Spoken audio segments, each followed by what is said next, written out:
Wealth Creation Strategies 1. The Wealth Equation. Earn, keep, multiply. Throughout history, every fortune ever built has followed the same fundamental equation. Whether we're talking about ancient merchants, industrial magnates, or modern wealth creators, they all mastered three critical levers that determine financial destiny. These levers are so powerful that understanding them transforms how you approach money forever. The wealth equation is deceptively simple. Take what you earn, subtract what you spend, then multiply what remains through time and smart choices. Yet most people struggle with this equation because they focus on only one piece at a time, missing the exponential power that comes from optimizing all three levers simultaneously. The first lever is earning power. This represents your ability to generate income from your knowledge, skills, and efforts. Most people think linearly about earning, trading hours for dollars in a direct exchange. But wealthy people think differently. They understand that earning power multiplies when you apply leverage to your efforts. There are 4 types of leverage that separate the wealthy from everyone else. The first is human leverage, which means getting other people to work toward your goals.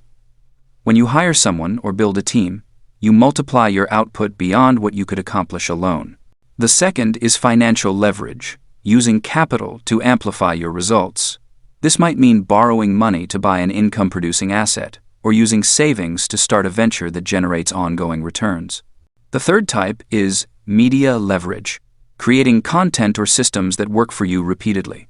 When you write something, record something, or build something once that continues delivering value, you've achieved media leverage. The fourth is network leverage, positioning yourself within groups of people who can amplify your opportunities and outcomes. Understanding these 4 leverage types changes everything about how you approach earning. Instead of simply working harder or longer, you start asking different questions. How can I get others to help achieve this goal? How can I use money to make more money?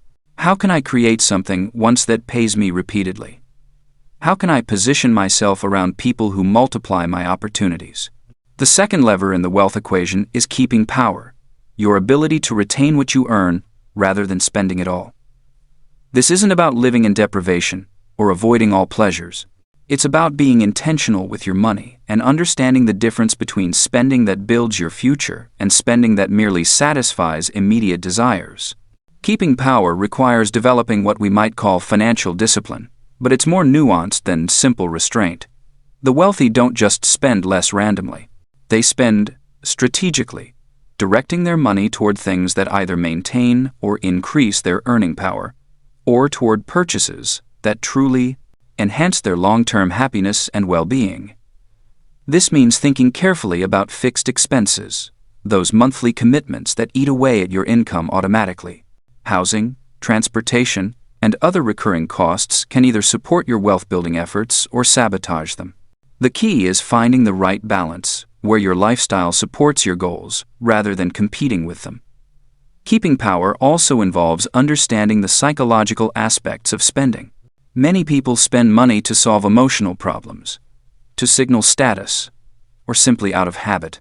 Wealthy people learn to pause before purchases and ask whether this spending moves them closer to their goals or further away. The third lever is multiplying power, your ability to grow money over time through smart allocation and compound growth. This is where most people completely miss the mark because they underestimate the incredible power of time and consistency working together. Multiplying power works through several mechanisms. The most basic is simple compound growth, where your money earns returns that then earn their own returns. Over long periods, this compounding effect becomes extraordinary. Money growing at 10% annually doubles every 7 years. This means that early investments become exponentially more valuable than later ones, making time your most precious asset in wealth building. But multiplication goes beyond just compound returns. It also involves reinvesting profits back into income-producing assets rather than spending them on lifestyle upgrades. When you take the money generated by one investment and use it to make additional investments, you create what's called a reinvestment loop. Each new investment adds to your total income-generating capacity. Multiplying power also comes from improving the quality of your investments over time. As you learn more about what generates sustainable returns, you can gradually shift your money toward better opportunities. This doesn't mean chasing high returns or taking excessive risks. It means becoming more sophisticated about how you evaluate and select where to place your money. The magic happens when you optimize all three levers simultaneously rather than focusing on just one. Increasing your earning power while maintaining the same spending level automatically improves your keeping power. Taking what you keep and investing it wisely activates your multiplying power. As your investments grow, they can eventually replace or supplement your earned income, giving you more security and freedom. This creates what wealthy people understand as a positive feedback loop.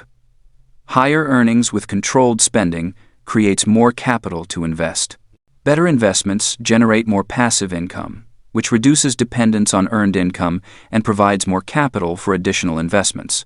Over time, this loop accelerates, making each year more financially productive than the last. The wealthy also understand something crucial about time and these three levers. In your younger years, earning power typically has the highest impact because you have limited capital but lots of time. This is when investing in skills, education, and career development pays the highest dividends. As you progress, keeping power becomes increasingly important because you have more income at risk of being spent rather than invested. Later in your wealth-building journey, multiplying power takes precedence because you have significant capital that can work for you. The goal is eventually reaching a point where your multiplying power generates enough income to support your desired lifestyle without requiring active earning power. There's a specific number that makes this real and actionable. Your freedom number represents the amount of money you need invested to generate enough passive income to support your chosen lifestyle indefinitely. This number is typically 25 times your annual expenses, based on the principle that you can safely withdraw 4% of a well-diversified portfolio annually without depleting the principal. Calculating your freedom number transforms wealth building from a vague aspiration into a concrete target. If you need $60,000 per year to live comfortably, your freedom number is roughly $1.5 million. This gives you a clear target and allows you to track your progress meaningfully. Working backward from your freedom number, you can determine how much you need to save and invest annually to reach that target within your desired time frame. This calculation reveals whether your current approach will get you where you want to go, or whether you need to adjust one or more of the three levers. Most people discover they need to work on all three levers to reach their goals within a reasonable time frame. This realization is actually liberating because it provides multiple paths forward. If increasing earning power feels challenging in your current situation, you can focus more heavily on keeping power and multiplying power. If your expenses are already lean, you might concentrate more energy on boosting your income or finding better investment opportunities. The wealth equation works regardless of your starting point, current income level, or background. The principles scale from modest incomes to massive ones. What changes is the magnitude and sophistication of the strategies you use. But the fundamental equation remains constant. Understanding this equation changes how you evaluate every financial decision. Before making any significant choice, you can ask how it affects each of the three levers. Does this decision increase my earning power, improve my keeping power, or enhance my multiplying power? Decisions that positively impact multiple levers simultaneously deserve serious consideration, while choices that harm any lever without significant benefits to others should be avoided. The wealth equation isn't just about money. It's about creating the financial foundation that allows you to live according to your values and priorities. Money becomes a tool for building the life you actually want rather than an end in itself. This perspective shift makes the process of building wealth more meaningful and sustainable because it connects daily financial choices to your larger life vision. 2. Mindset to money. Reprogramming for wealth. You won't outperform your money identity. This simple truth explains why lottery winners go broke, why high earners live paycheck to paycheck, and why some people build wealth on modest incomes while others struggle despite abundant resources. Your relationship with money isn't determined by what you know about investing or budgeting. It's determined by who you believe you are and what you believe you deserve. Most people carry invisible scripts about money that were written long before they could even count. Perhaps you heard that money doesn't grow on trees, that rich people are greedy, or that wanting wealth makes you selfish. Maybe you absorbed the belief that money is scarce, that there's never enough, or that financial success requires sacrificing everything else that matters. These beliefs operate like background software, quietly influencing every financial decision you make. The wealthy think differently about money, but not because they're naturally gifted or morally superior. They've either been raised with empowering beliefs about wealth, or they've deliberately reprogrammed the limiting ones they inherited. They see money as a tool for creating freedom, impact, and security rather than as something to fear, hoard, or feel guilty about pursuing. Consider how your current money identity shows up in daily life. Do you automatically choose the cheapest option, even when quality matters? Do you feel uncomfortable discussing money or asking for what you're worth? Do you sabotage financial progress just as things start going well? Do you believe that focusing on money somehow makes you less spiritual or caring? These patterns aren't character flaws. They're simply the result of programming that no longer serves you. The first step in reprogramming for wealth is becoming aware of your current money story. Most of these beliefs are so automatic that we never question them. They feel like facts about the world rather than opinions we've adopted. Start paying attention to the thoughts that arise when you encounter money situations. Notice what you tell yourself when you see expensive items, when bills arrive, when investment opportunities present themselves, or when others discuss their financial success. Write down these thoughts without judgment. You might discover beliefs like, "I'm not good with numbers," "Money changes people," "I don't deserve luxury," or "There's never enough." These statements aren't truths about reality. They're simply thoughts that have been repeated so often they feel real. The beautiful thing about thoughts is that they can be changed. Once you've identified limiting beliefs, you can begin installing new ones. But here's where most people go wrong. They try to leap from "I'm terrible with money" to "I'm a millionaire" overnight. Your mind won't accept such dramatic shifts. Instead, find bridge beliefs that feel more realistic while still moving you in the right direction. If you currently believe, "I'll never be wealthy," you might bridge to, "I'm learning to manage money better," or "I'm open to new possibilities." If you think rich people are selfish, you could shift to, "Wealthy people can create positive impact," or "Money amplifies who you already are." These intermediate beliefs feel more believable while still opening space for growth. The most powerful way to change beliefs is through identity-based transformation. Instead of focusing on what you want to have, focus on who you want to become. Ask yourself, what kind of person has the financial life I desire? How do they think about money? How do they handle financial decisions? What daily habits do they practice? What do they read, study, and discuss? A person with a wealthy identity doesn't just want money. They see themselves as someone who creates value, manages resources wisely, and deserves financial abundance. They make decisions from this identity rather than from scarcity or fear. When faced with a financial choice, they ask, "What would a wealthy person do?" and then act accordingly. This identity shift requires practice, just like learning any new skill. Start small by adopting tiny behaviors that align with your desired financial identity. A wealthy person might review their finances weekly rather than avoiding them entirely. They might invest time in financial education rather than leaving money decisions to chance. They might negotiate for better terms rather than accepting whatever is offered. These small actions might seem insignificant, but they serve as evidence for your new identity. Each time you act like the person you want to become, you strengthen that identity.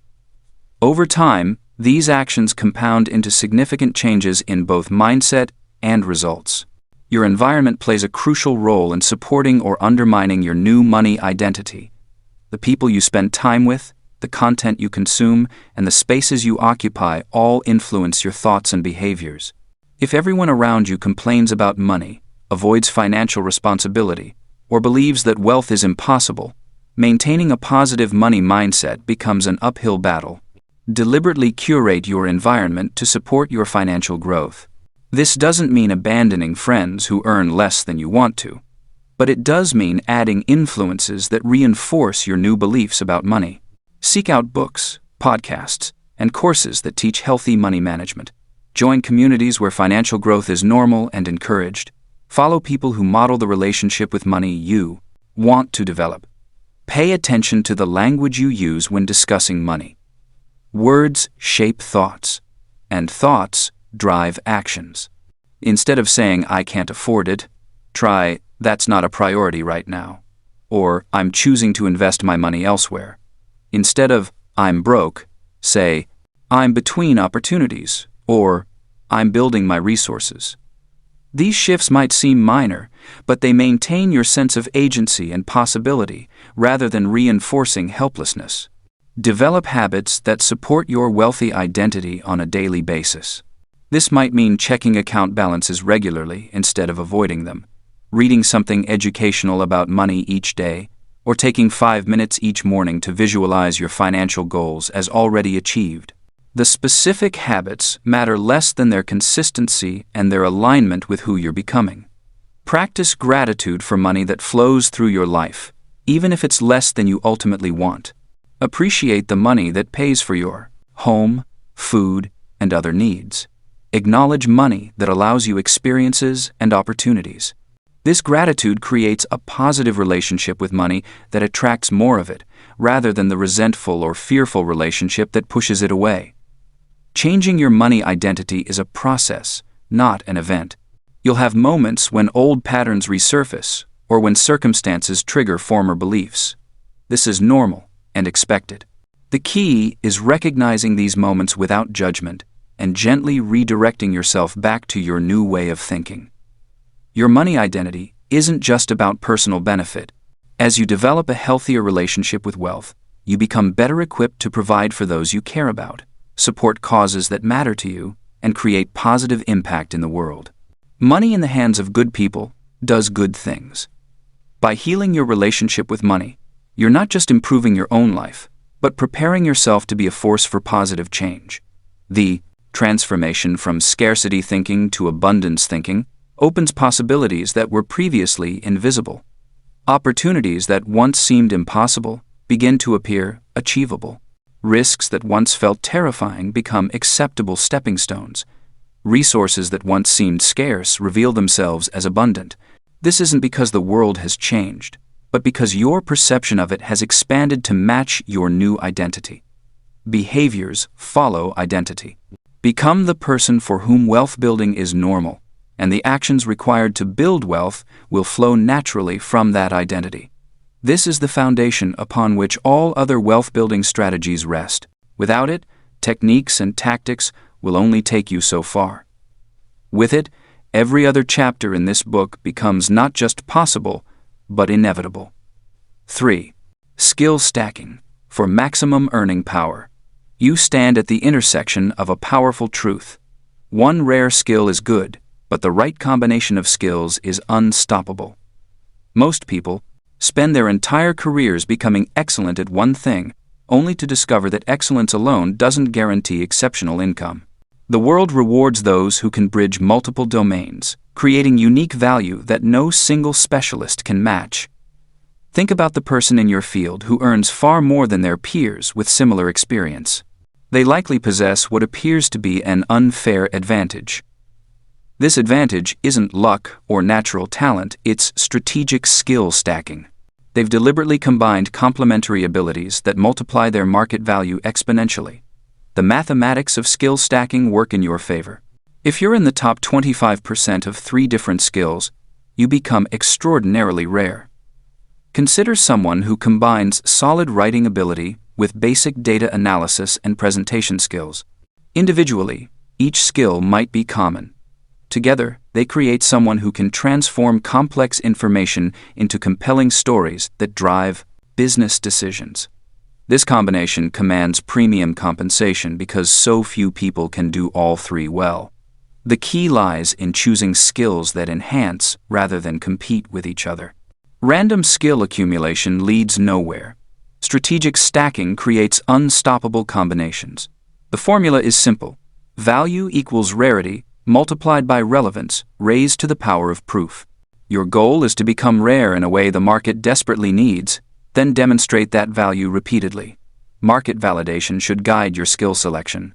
The world doesn't care about your personal interests if they don't solve real problems for real people with real budgets. Start by observing the highest earners in your field or desired field. What combination of abilities do they possess? What problems do they solve that others cannot? What makes clients choose them over cheaper alternatives? Pattern recognition reveals profitable combinations. Sales plus psychology creates master negotiators. Writing plus marketing produces content creators who actually drive revenue. Technical knowledge plus teaching ability generates highly paid trainers and consultants. Design plus business understanding yields creative professionals who think like owners, not just artists. Your current skills provide the foundation, not the limitation. You don't need to abandon everything you know to start fresh. Look for adjacent possibilities, skills that complement what you already do well. If you're naturally analytical, adding communication skills makes you the person who can explain complex concepts simply. If you're creative, developing basic business acumen helps you think beyond aesthetics to results. The 90-day learning sprint becomes your primary tool for rapid skill acquisition. Forget the myth that mastery requires years of study. You need functional competence, not world-class expertise. In 90 focused days, you can develop enough proficiency in most skills to begin creating value and earning while you continue learning. Design your sprint with specific, measurable outcomes. Don't aim to get better at public speaking. Instead, commit to delivering 3 presentations to real audiences by day 90. Don't try to learn more about finance. Commit to analyzing 5 complete business deals and presenting your findings. Concrete goals create concrete progress. The sprint structure accelerates learning through intensity and focus. Choose learning methods that emphasize practical application over theoretical knowledge. Online courses work if they include hands-on projects. Books work if you implement lessons immediately. Mentorship works best of all, providing real-world feedback on real attempts at skill application. Portfolio proof separates serious skill stackers from casual learners. Anyone can claim abilities, but documented results demonstrate true competence. Your portfolio becomes a collection of evidence that you can deliver outcomes, not just discuss concepts. Every skill in your stack needs tangible proof that you've used it successfully. Build proof while you learn. If you're developing writing skills, publish articles and track reader engagement. If you're learning data analysis, create reports that influence actual decisions. If you're improving at sales, document your conversion rates and client testimonials. The proof-building process accelerates learning because it forces real-world application. Public demonstration amplifies your proof exponentially. Private skill development creates personal capability. Public skill demonstration creates professional opportunity. Share your learning journey, your projects, and your results. The act of teaching others what you're learning deepens your own understanding while building your reputation as someone who takes action. The compound effect of skill stacking extends far beyond immediate earning potential. Each new skill opens doors that were previously invisible. The writer who learns basic design can create their own marketing materials. The salesperson who develops analytical skills can identify patterns that multiply their effectiveness. The manager who builds presentation abilities can influence decisions at higher organizational levels. Timing matters in skill selection.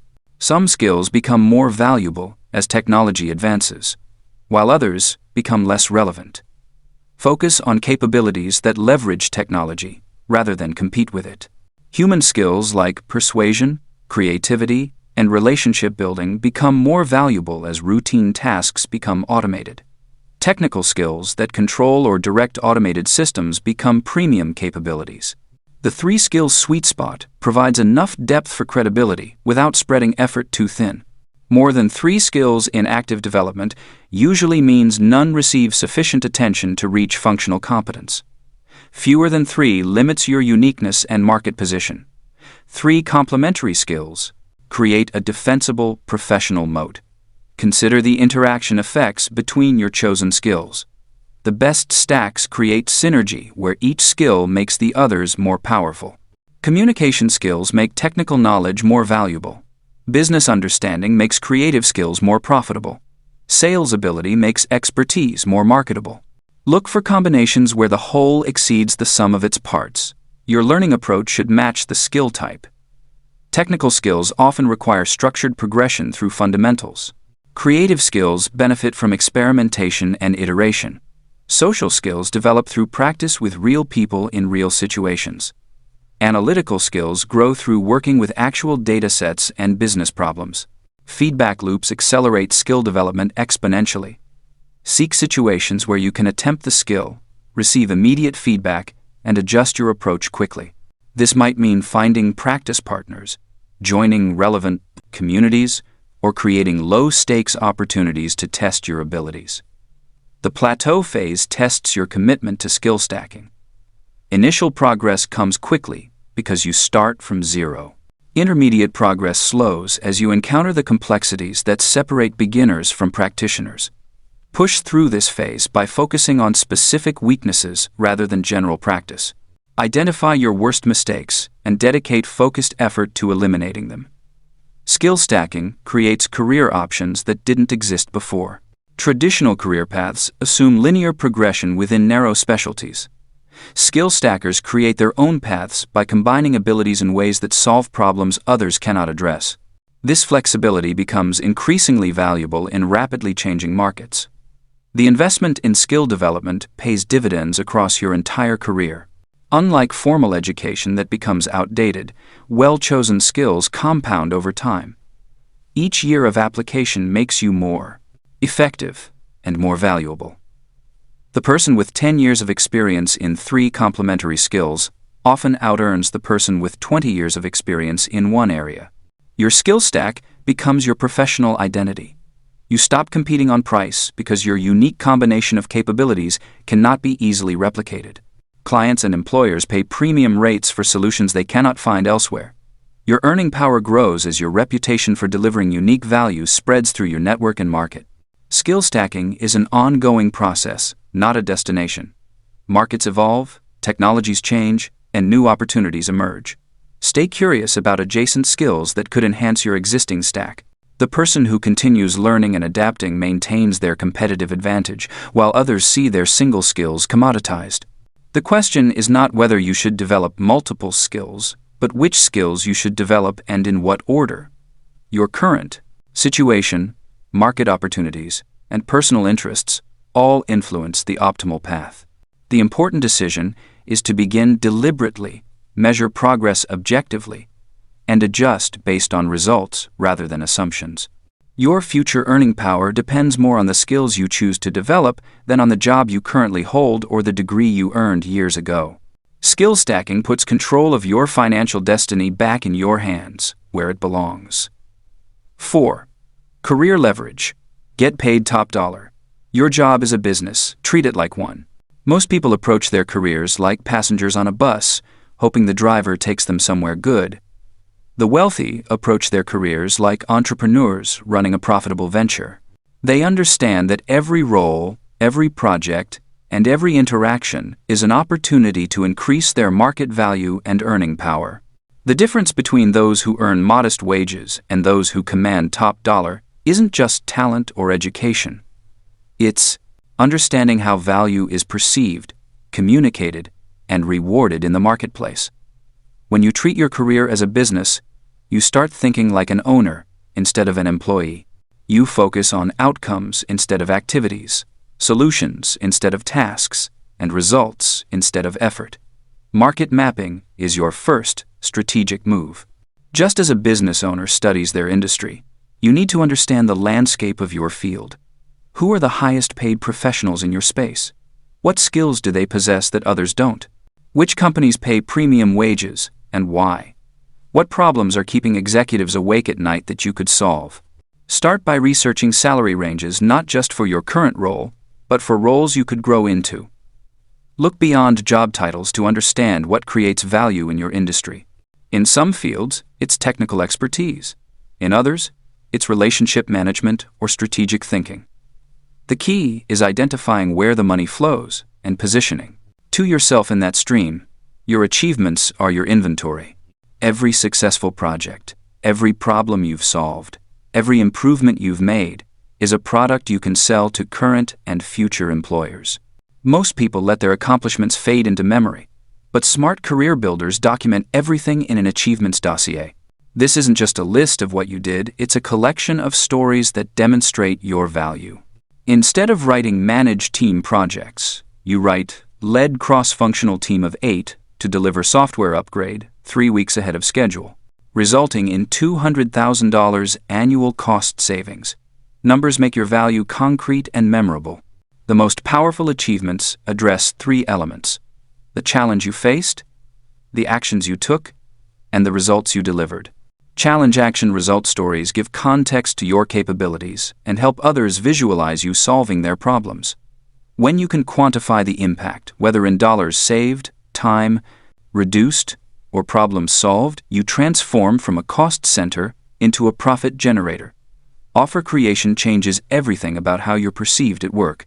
Instead of waiting for assignments, you start identifying opportunities and proposing solutions. You shift from reactive to proactive, from follower to leader, from expense to investment. The best offers solve problems before they become crises. Pay attention to friction in your organization. Where do processes break down? What complaints do you hear repeatedly? What opportunities is the company missing? Each pain point is a chance to create value. When you present solutions, frame them in terms of business impact. Don't just say you want to improve communication. Explain how better communication could reduce project delays, decrease errors, or improve customer satisfaction. Connect your ideas to outcomes that matter to decision makers: revenue, costs, efficiency, or risk reduction. Promotion systems separate career builders from career drifters. Most people hope their good work will be noticed and rewarded. Career entrepreneurs create systematic approaches to visibility and advancement. Start by understanding the promotion criteria in your organization, both official and unofficial. What skills and experiences do people need to advance? Who makes promotion decisions, and what do they value? How are high performers different from average performers? Build relationships strategically, not just socially. Connect with people who can teach you, sponsor you, or provide opportunities. This isn't about politics, it's about creating mutual value. Share insights, volunteer for important projects, and make others look good. The more valuable you become to key people, the more they'll invest in your success. Regular career conversations with your manager are essential. Don't wait for annual reviews to discuss your growth. Schedule quarterly check-ins to review your progress, discuss your goals, and understand what success looks like. Ask specific questions. What would it take for me to earn a promotion in the next 12 months? What skills should I develop? What projects would showcase my readiness for more responsibility? Strategic job moves accelerate wealth building faster than staying put. While loyalty has its place, the market rewards those who move strategically. The fastest raise is often switching to the right role at the right company at the right time. Before making any move, be clear about your goals. Are you seeking higher compensation, better growth opportunities, more interesting work, or improved work-life balance? Different moves serve different purposes, and the best moves serve multiple purposes simultaneously.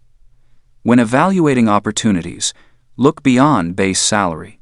Consider the total compensation package: bonuses, equity, benefits, and professional development opportunities. Also, evaluate the growth potential. A lower-paying role with better learning opportunities and advancement prospects might be worth more long-term than a higher-paying dead-end position. Timing matters in job moves. Industry conditions, company performance, and personal circumstances all influence the success of career transitions. The best time to look for opportunities is when you don't need them. When you're performing well and feeling secure, you can be selective and negotiate from strength. Salary negotiation is a skill that pays dividends throughout your career. Every dollar you negotiate successfully compounds over time through raises, bonuses, and future job offers. Yet most people avoid negotiation or approach it poorly because they lack confidence or preparation. Successful negotiation starts long before the conversation. Research market rates for your role and experience level. Document your achievements and quantify your value. Understand the company's situation and constraints. The more information you have, the better you can craft your case. Frame negotiations around value, not need. Don't explain why you need more money, explain why you're worth more money. Focus on what you bring to the organization and the results you deliver. Use specific examples and numbers whenever possible. Negotiation isn't just about salary. If the base pay is fixed, explore other forms of compensation. Signing bonuses, additional vacation time, professional development budgets, flexible work arrangements, or accelerated review schedules. Creative solutions can create value for both parties. Practice your negotiation conversations beforehand. Role play with a friend or family member. Prepare responses to common objections. The more comfortable you become discussing your value, the more confident you'll appear when it matters. Continuous learning keeps you valuable in a changing marketplace. The skills that got you your current role won't necessarily keep you employable long term. Technology evolves, industries shift, and new opportunities emerge constantly. Stay curious about trends in your field and adjacent areas. Read industry publications, attend conferences, take courses, and connect with thought leaders. Look for skills that complement your existing expertise and increase your market value. The most valuable professionals often combine deep expertise in one area with broad competence in several others.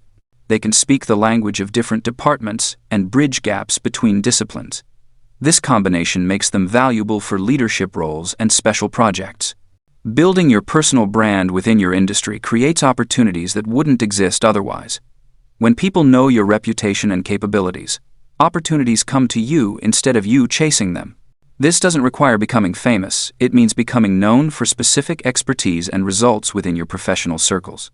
Your career is one of your most important wealth-building assets. The income it generates funds your investments, your lifestyle, and your dreams. By treating it strategically and investing in its growth, you create a foundation for lasting prosperity. Every skill you develop, every relationship you build, and every result you deliver is an investment in your financial future. 5. The side business blueprint. Every fortune begins with a problem that someone chose to solve. While many people dream of starting their own business, most get lost in the complexity of business plans, market research, and perfect timing. The truth is far simpler and more immediate than you might expect. The fastest path to building a profitable side business starts with one principle: distribution first, product second. Most people approach business backwards. They create something they think the world needs, spend months perfecting it in isolation, then wonder why nobody wants to buy it. This approach burns time, money, and enthusiasm. Instead, successful business builders focus on understanding real problems and building relationships with people who have those problems before they create anything to sell. The foundation of any profitable business lies in genuine problems that real people experience regularly. These problems don't need to be revolutionary or world-changing. Often, the most profitable opportunities hide in plain sight, disguised as everyday frustrations that people have simply accepted as normal. Your job is to notice what others overlook and provide solutions that people gladly pay for. Start by listening to the conversations happening around you. Pay attention to the phrases people use when they describe their challenges. Notice when someone says things like, "I wish there was a way to," or "Why is it so hard to," or "I would pay anything to." These statements reveal gaps between what people want and what's currently available to them. The bigger the gap and the more people who share it, the greater the opportunity. The key to identifying profitable problems lies in understanding the difference between problems people have and problems people will pay to solve.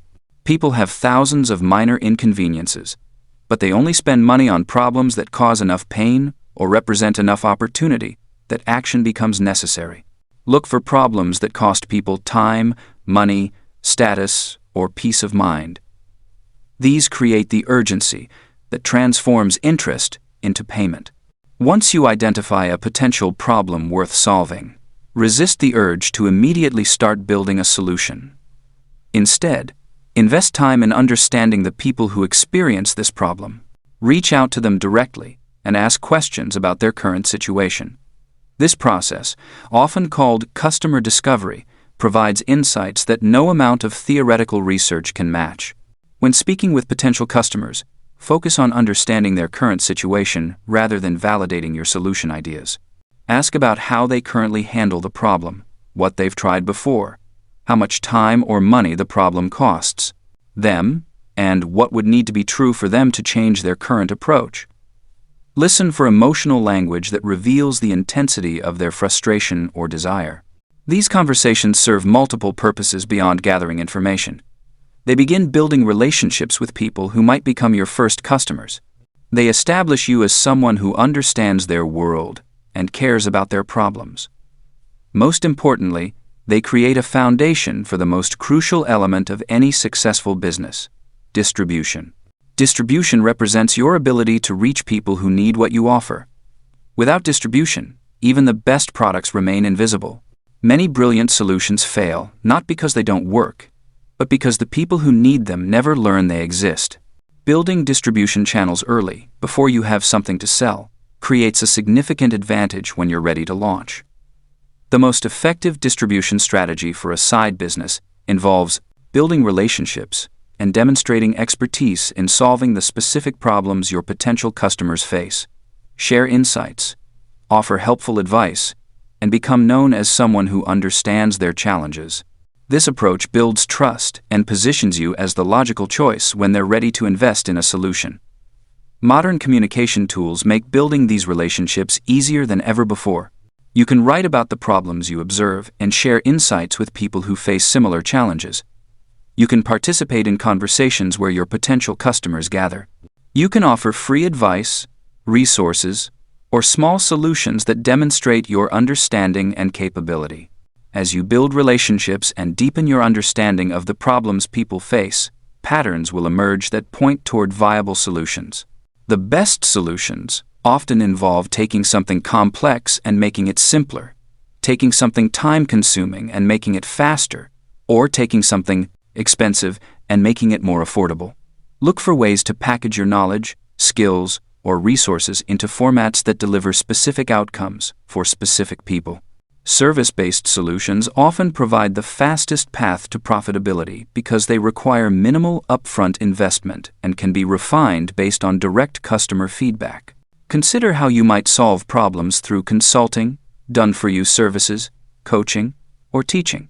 These approaches allow you to start generating revenue quickly while learning exactly what your customers value most. When designing your initial offering, focus on outcomes rather than features. People don't buy services or products. They buy better versions of themselves or their situations. Frame your solution in terms of the specific results it delivers and the transformation it creates. Be precise about who benefits most from what you offer and under what circumstances. Pricing your solution appropriately requires understanding the value it too creates relative to the alternatives your customers currently use. If your solution saves someone 10 hours of work, the value isn't just those 10 hours, it's also the stress avoided, the opportunity to focus on higher priority activities, and the peace of mind that comes from knowing the work will be done correctly. Price based on the total value created, not just the time or resources you invest. The concept of a minimum viable product applies to services just as much as physical products. Start with the simplest version of your solution that delivers the core outcome your customers need. This approach allows you to begin serving customers and generating revenue while you refine and expand your offering based on real feedback. Testing your solution with a small group of initial customers provides invaluable learning opportunities.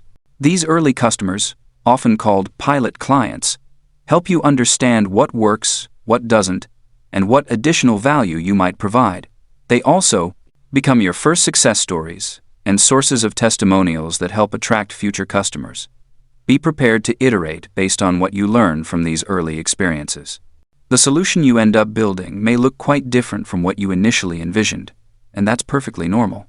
Successful businesses evolve in response to real market feedback, rather than sticking rigidly to original plans.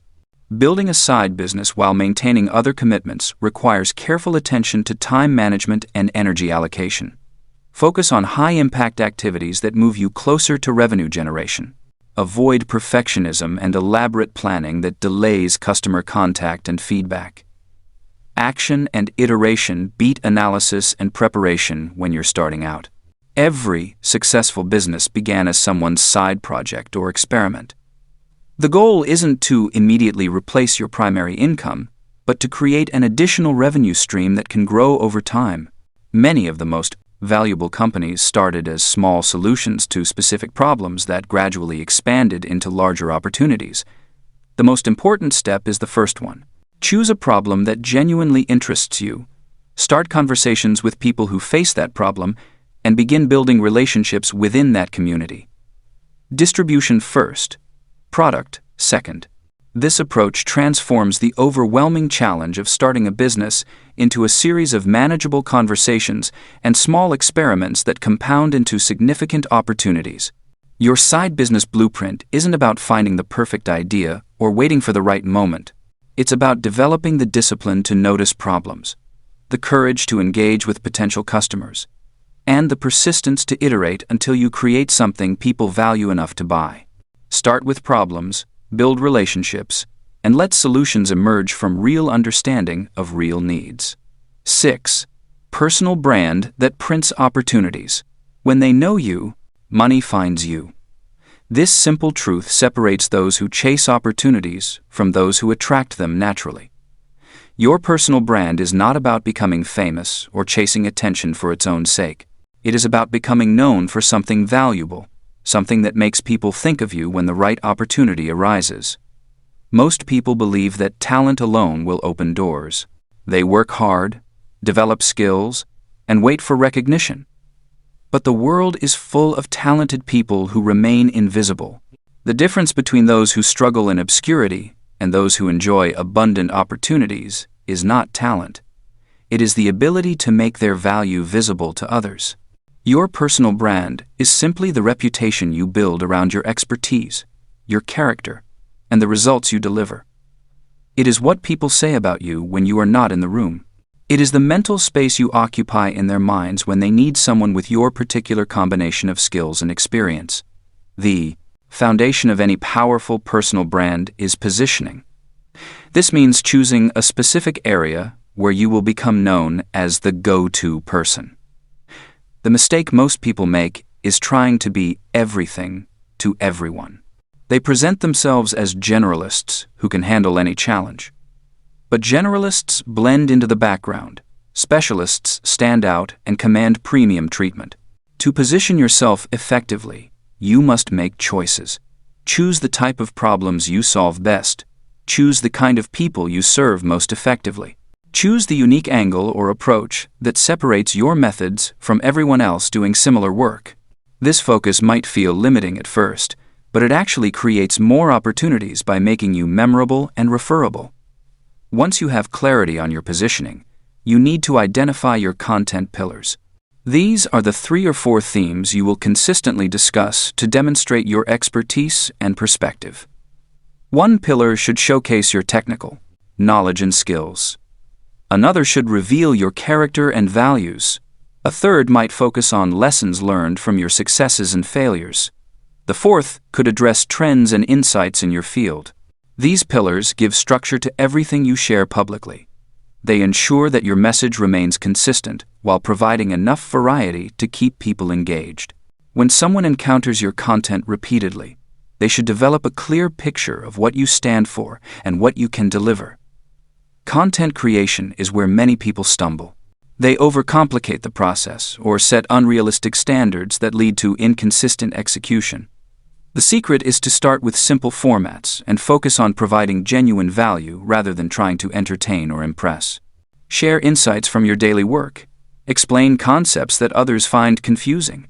Tell stories about challenges you have faced and how you overcame them. The goal is not to create viral content or accumulate massive quote followings. The goal is to consistently demonstrate your thinking, your approach, and your results to the people who matter in your professional world. Quality of audience trumps quantity every time. 100 people who truly understand your value are more powerful than 10,000 who barely know your name. Documentation beats creation when you are building a personal brand. Instead of trying to manufacture content from thin air, document what you are already doing. Record the problems you solve each day. Capture the conversations you have with colleagues and clients. Note the patterns you observe in your field. This approach ensures you always have material to share while keeping your content grounded in real experience. Publishing twice weekly creates momentum without overwhelming your schedule.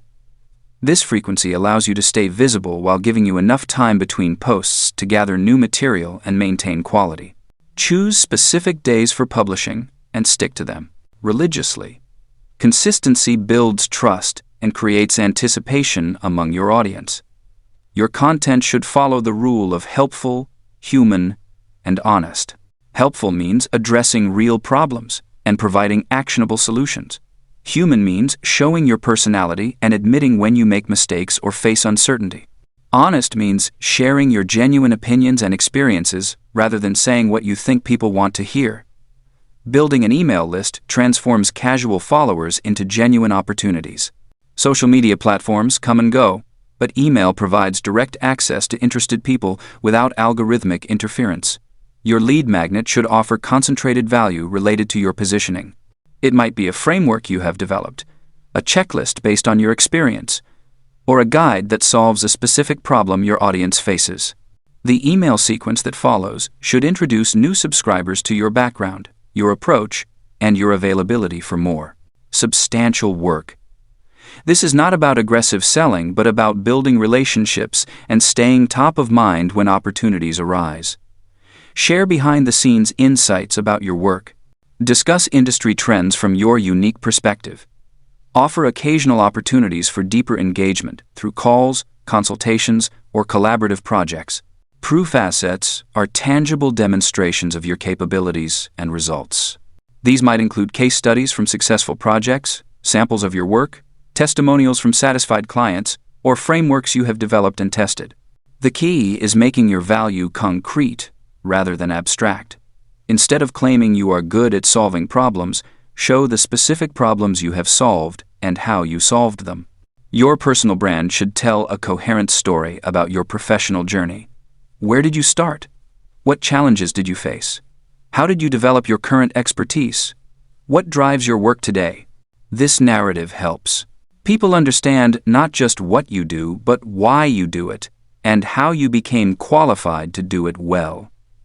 Engagement matters more than broadcasting. Respond thoughtfully to comments and questions. Start conversations with others in your field. Share and comment on content from people whose work you respect. Personal branding is not a monologue, but a dialogue that builds relationships over time. The compound effect of consistent personal branding becomes apparent after months of steady effort. People begin reaching out with opportunities, referrals, and collaborations.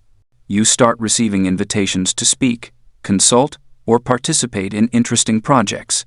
Potential clients arrive already familiar with your work and approach, making sales conversations easier and more productive.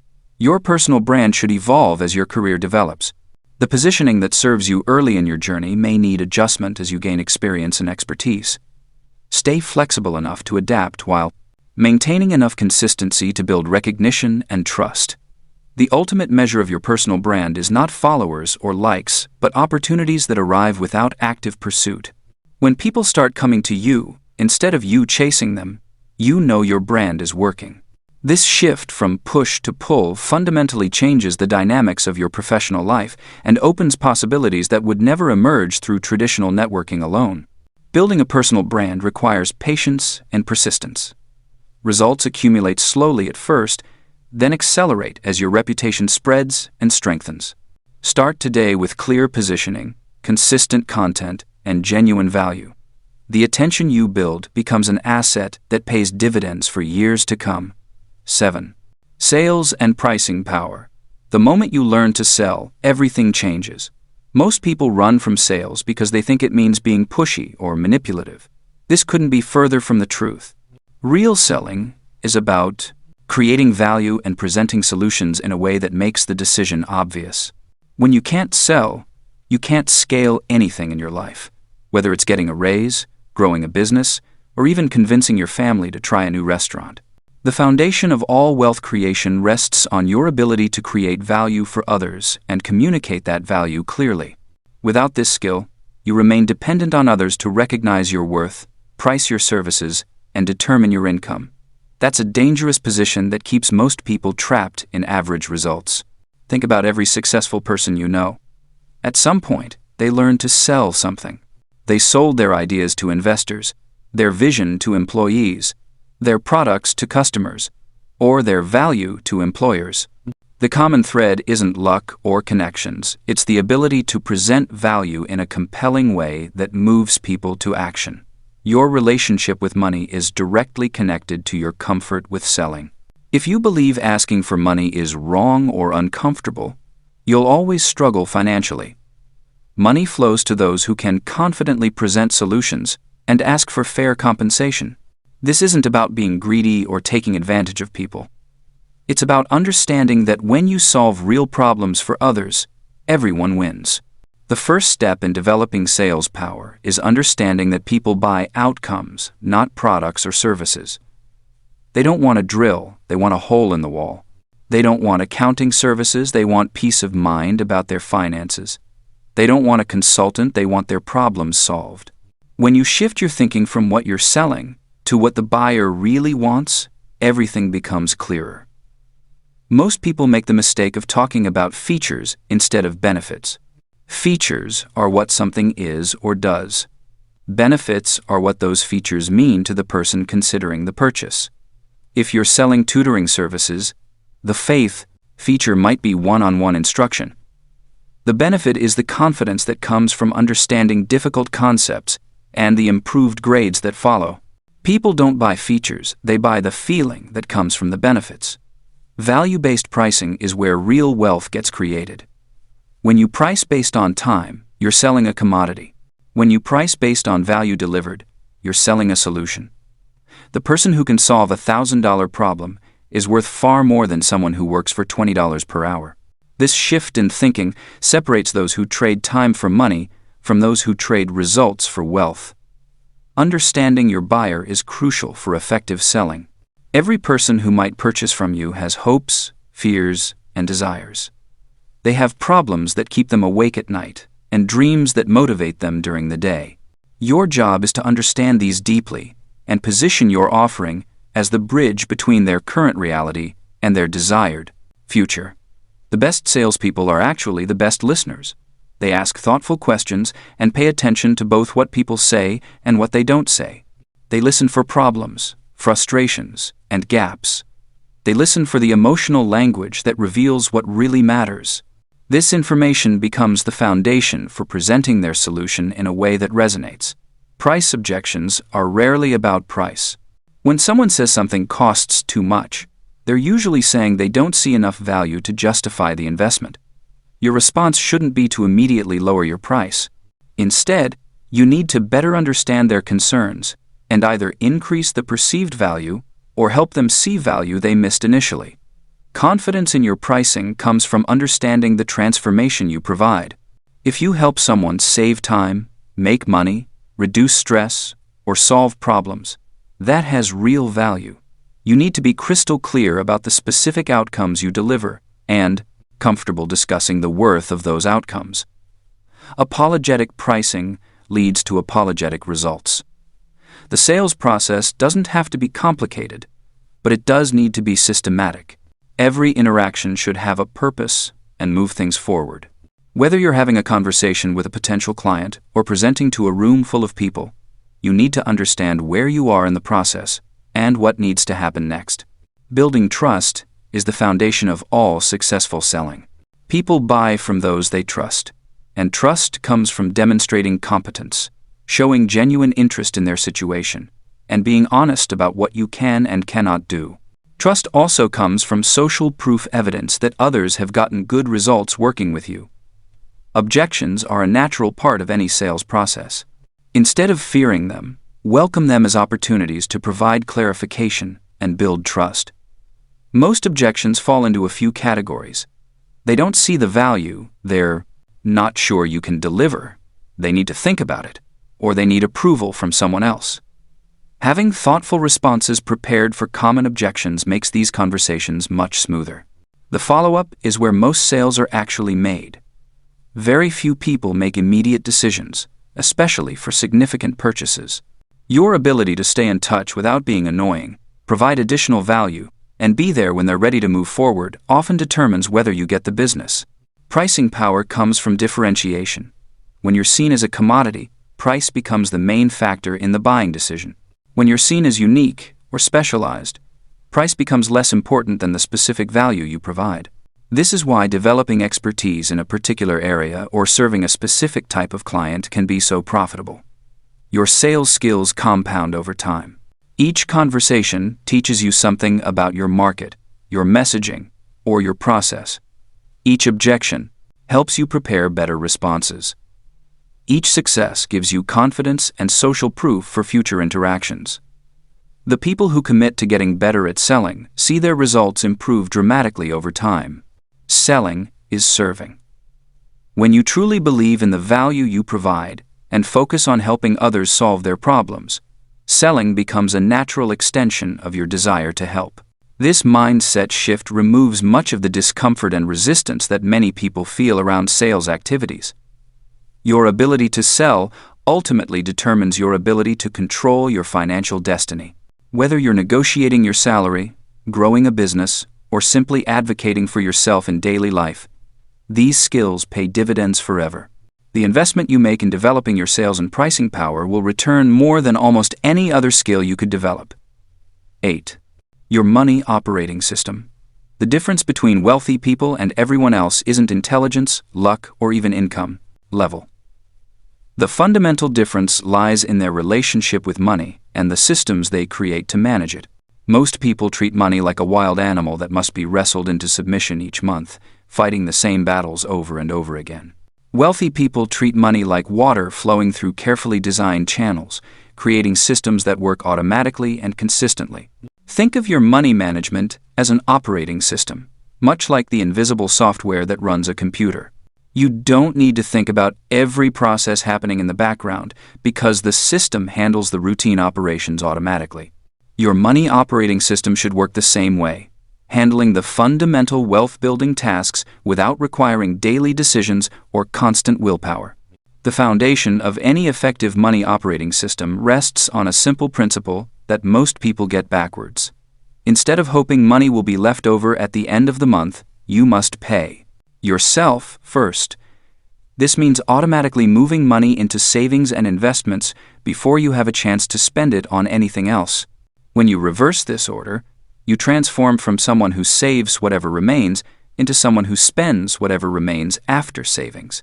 This shift might seem subtle, but it creates a psychological and practical revolution in your financial life. When you pay yourself first, you force your spending to adapt to what's available rather than forcing your savings to adapt to your spending habits. Your lifestyle naturally adjusts to fit the remaining money, but your wealth building becomes non-negotiable. The mechanics of paying yourself first require setting up separate accounts that serve specific purposes. Think of these accounts as different buckets, each designed to catch and hold money for particular goals. You need at least 3 fundamental buckets to start building wealth systematically. The first bucket holds your emergency buffer, money that protects you from life's inevitable surprises. The second bucket contains your wealth-building funds, money destined for investments that will compound over time.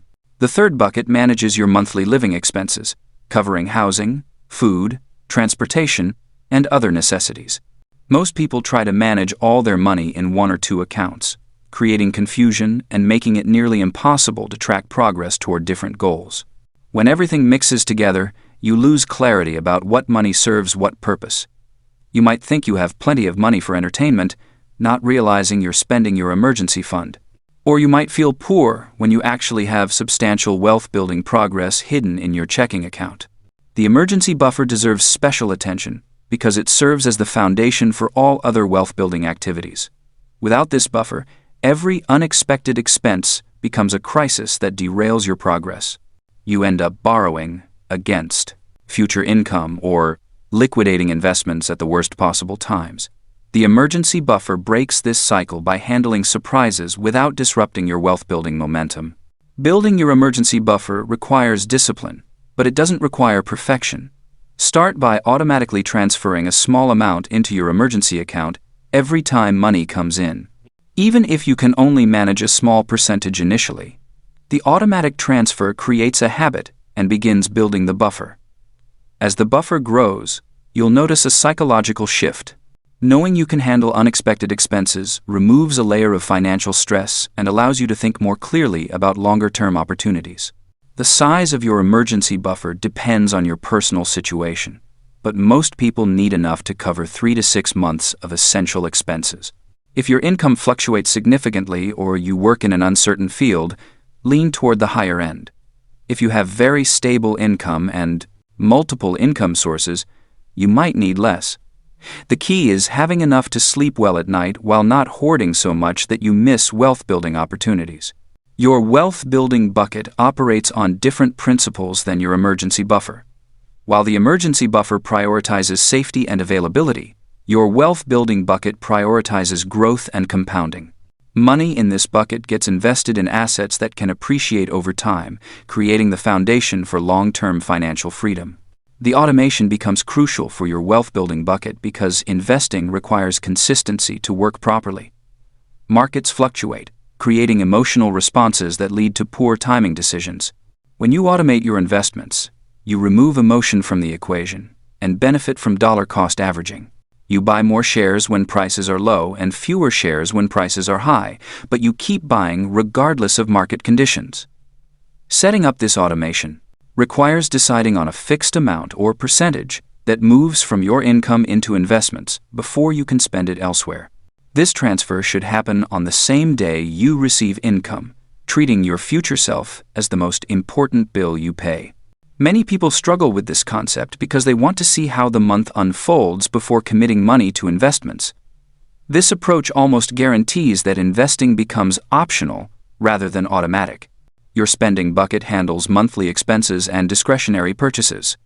This bucket receives whatever remains after you've paid your future self through emergency and wealth-building transfers. Learning to live well within the limits of this bucket becomes a skill that accelerates your wealth building without requiring you to live like a monk. The spending bucket works best when you give it clear boundaries and simple rules. Some people prefer to use cash for discretionary spending because it creates natural limits. Others prefer to track spending through apps or spreadsheets. The specific method matters less than finding an approach you'll actually use consistently. One powerful technique for managing your spending bucket involves separating needs from wants and handling them differently. Your true needs include housing, transportation, food, and other essentials required for maintaining your income and health. These expenses get priority and should remain as stable as possible. Your wants include entertainment, dining out, hobbies, and lifestyle upgrades. These expenses become flexible, expanding when you have extra money and contracting when you need to free up cash for opportunities. The beauty of a well-designed money operating system lies in its ability to handle complexity through simple rules. Instead of making dozens of financial decisions every month, you make a few key decisions about how much goes into each bucket and what rules govern spending from each bucket. The system then runs automatically, building wealth, while you focus on increasing your income and enjoying your life.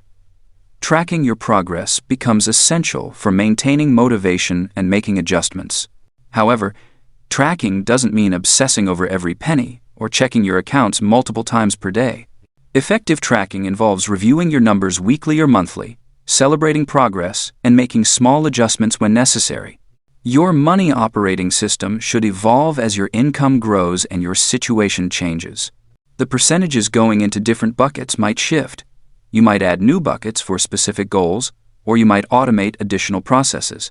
The key is maintaining the core principle of paying yourself first, while adapting the details to support your changing needs and opportunities. Building this system requires some initial effort to set up accounts, arrange automatic transfers, and establish your rules.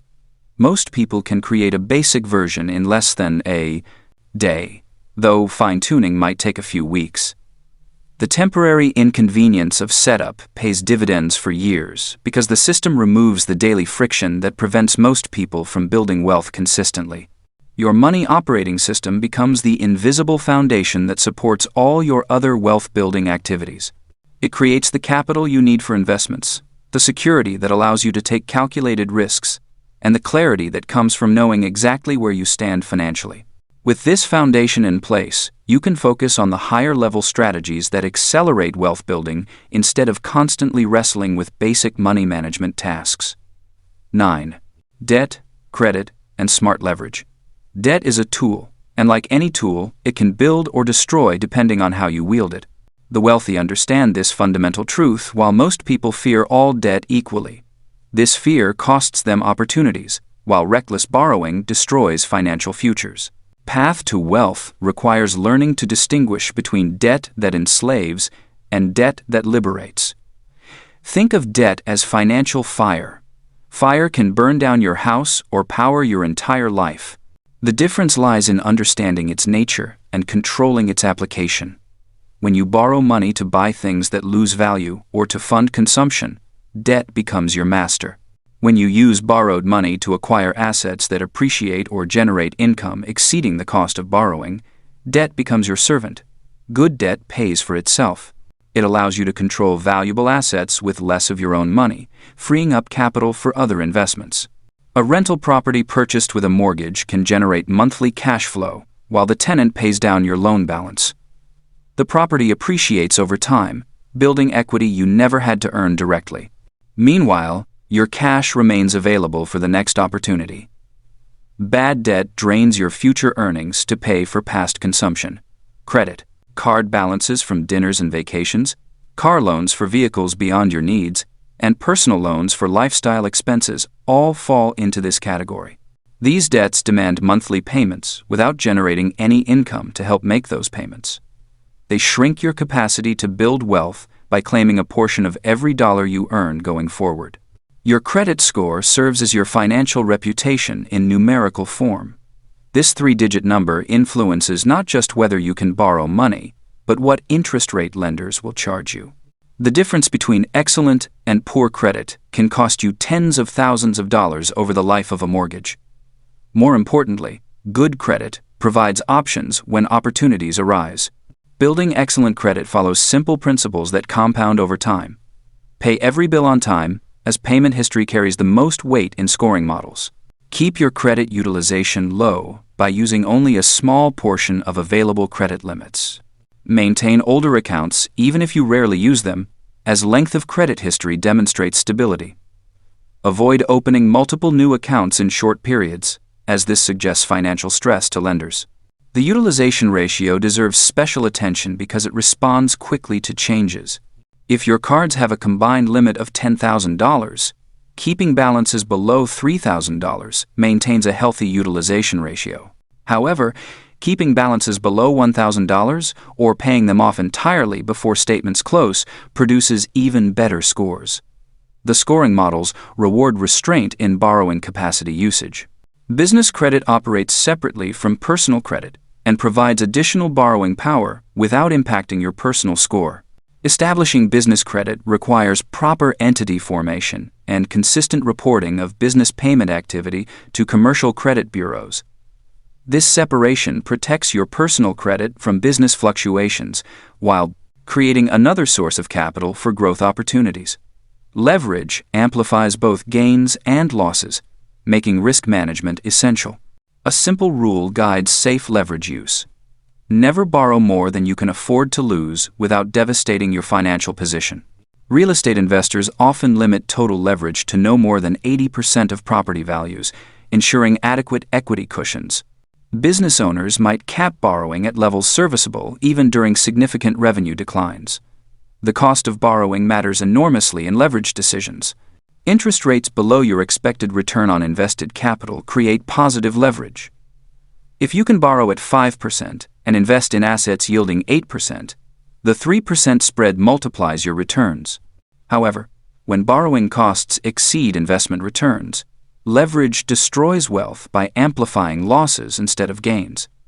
Refinancing existing debt when rates decline or your creditworthiness improves can free up significant cash flow for wealth building. A mortgage refinance reducing your rate by 2 percentage points might lower monthly payments by hundreds of dollars. Those savings, invested consistently, compound into substantial wealth over time.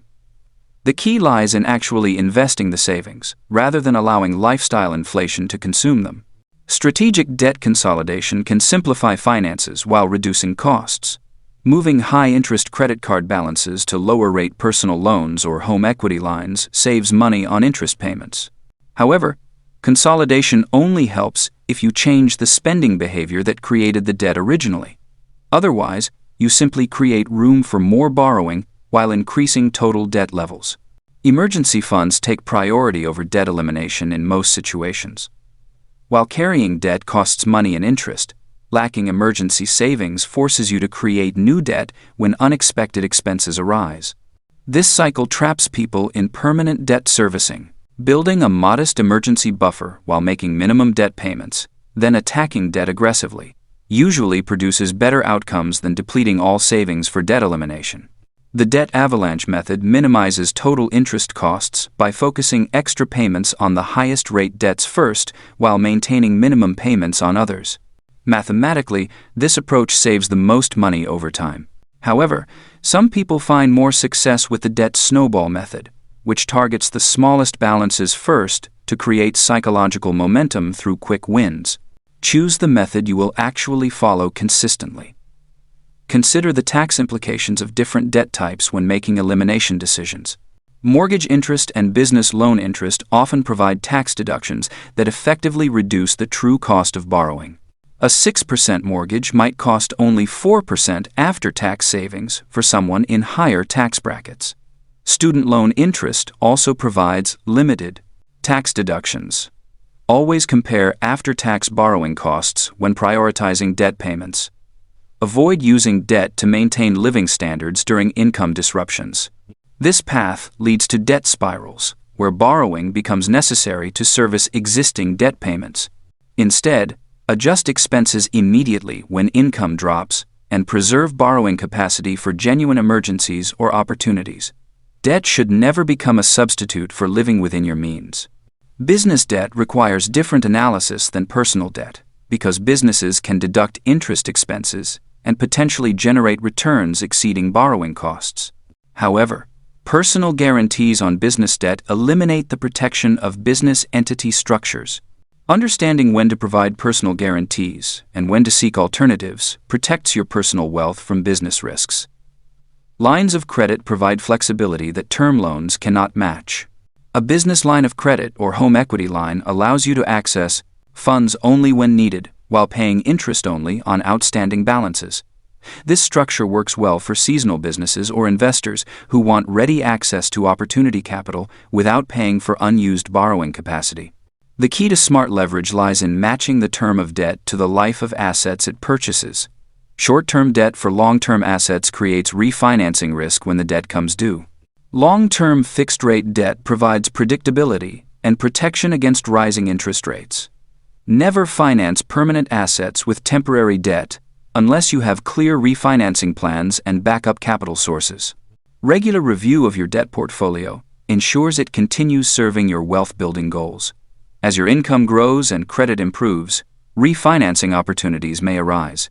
As asset values increase, you might access additional borrowing capacity for new investments. Conversely, paying down debt might make sense when returns from alternative investments appear uncertain. The ultimate goal involves using debt as a stepping stone to financial independence rather than a permanent burden. Each borrowing decision should either improve your cash flow, increase your net worth, or both. Debt that accomplishes neither purpose deserves immediate elimination. Debt that serves your wealth-building strategy deserves careful management and periodic evaluation.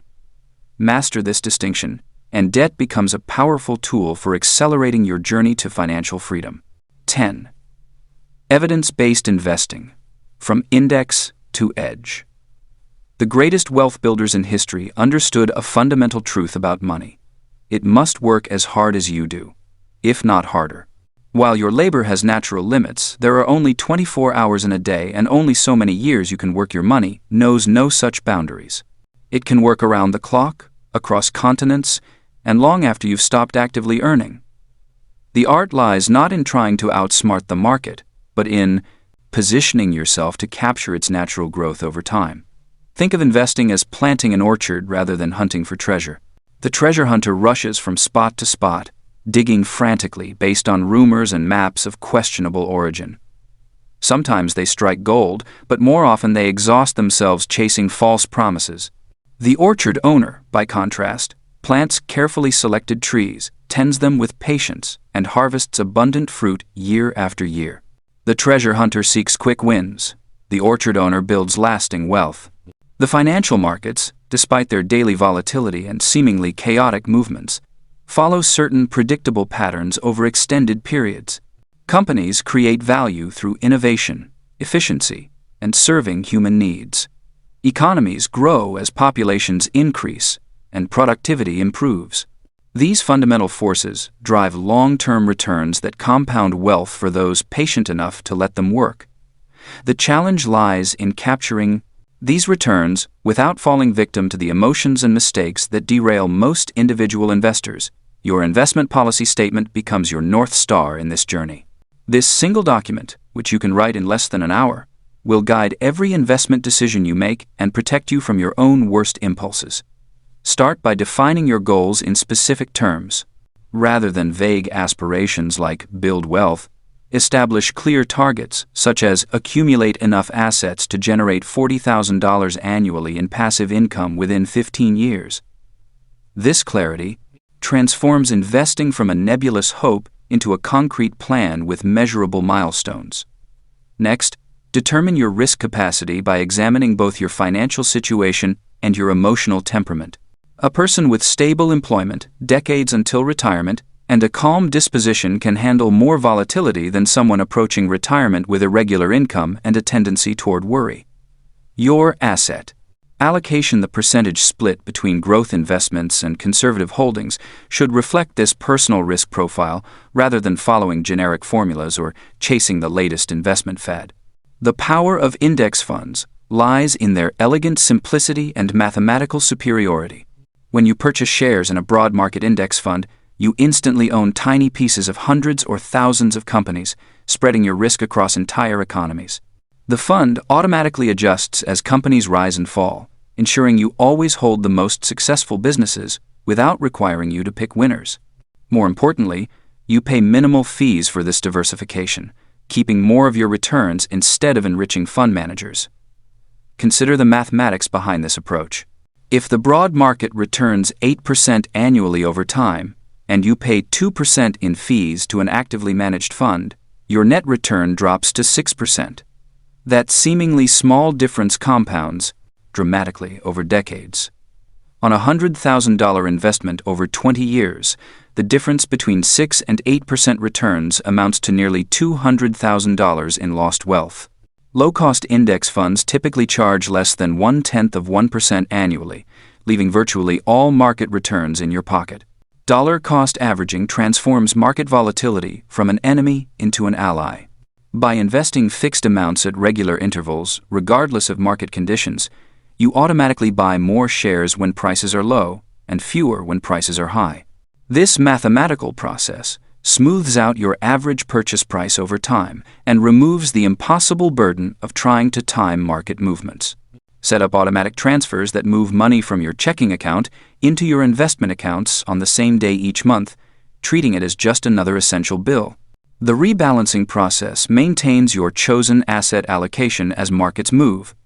If you decided on a 70-30 split between growth and conservative investments, market movements will gradually shift these percentages. Growth investments might surge, increasing their share to 80% of your portfolio. Rebalancing requires you to sell some of the outperforming assets and buy more of the underperforming ones, which feels counterintuitive but forces you to sell high and buy low. Perform this rebalancing annually or whenever your allocation drifts more than 5 percentage points from your target. Factor investing allows you to potentially enhance returns by tilting your portfolio toward characteristics that have historically provided extra compensation.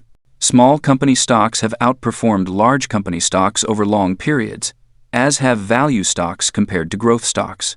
International diversification spreads your holdings beyond your home country, capturing growth in developing economies while reducing dependence on any single nation's market performance. These factor tilts require no special timing or stock-picking skills. You simply adjust the types of index funds you hold. Tax-advantaged accounts amplify your wealth building by sheltering investment growth from taxation.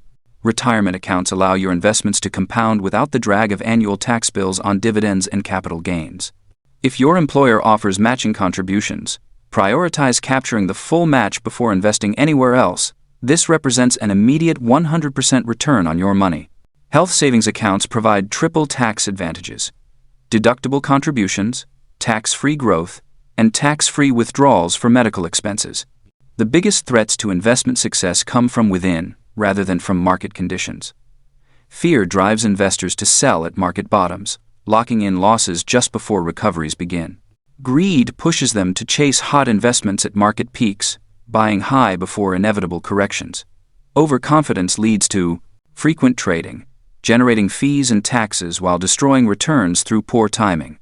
Your investment policy statement and automated systems protect you from these emotional traps by making rational decisions in advance and removing daily choices from the equation. Avoid the siren call of complex investment strategies that promise superior returns through sophisticated techniques. Options trading, cryptocurrency speculation, individual stock picking, and market timing strategies make compelling stories but rarely deliver lasting wealth for ordinary investors. These approaches require skills, time, and risk tolerance that few possess, while diverting attention from the proven path of consistent saving and broad diversification. The financial industry profits from complexity, but your wealth grows through simplicity. International diversification deserves special attention in building a robust portfolio. While domestic markets may feel more familiar and comfortable, other countries offer exposure to different economic cycles, currencies, and growth opportunities. Emerging markets, despite their volatility, provide access to younger populations and rapidly developing economies. Developed international markets offer mature companies in stable political environments. A globally diversified portfolio typically includes 20 to 40% international exposure, reducing overall risk while maintaining growth potential. Your investment journey will span decades, during which you'll witness multiple market cycles, economic recessions, geopolitical crises, and periods of euphoria followed by despair. Media coverage will amplify every piece of negative news, making each downturn feel like a permanent catastrophe. During these inevitable difficult periods, remember that market declines create opportunity rather than disaster for long-term investors. Each share you purchase at depressed prices will contribute more to your future wealth when markets recover, as they always have throughout history. The most successful investors develop the ability to view market volatility with detachment, understanding that short-term fluctuations are simply the price of admission to long-term wealth building. They ignore daily market commentary, quarterly predictions, and annual forecasts, focusing instead on the fundamental drivers of wealth creation: consistent saving, broad diversification, low costs, and patience.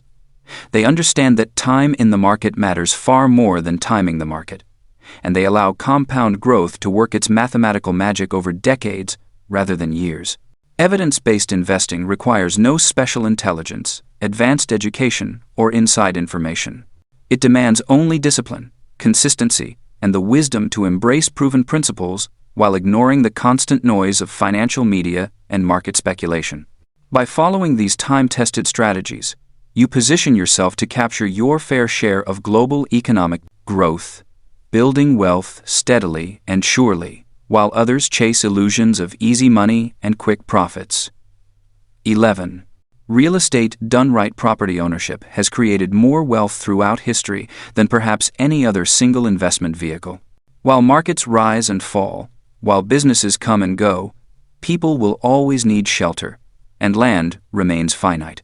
Yet despite these fundamental advantages, many people approach real estate investing with emotion rather than mathematics, speculation rather than strategy. The difference between those who build lasting wealth through property and those who struggle lies in one critical concept: the buy box. Your buy box is your investment criteria written down and followed religiously. It defines exactly what type of property you will purchase, in which areas, at what price points, and under which conditions.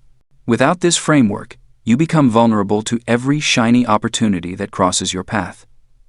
With it, you develop the discipline that separates profitable investors from hopeful speculators. The foundation of any solid buy box starts with understanding the fundamental metrics that determine whether a property will generate wealth or drain it.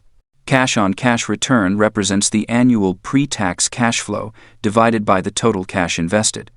This tells you how hard your money is working compared to other investments.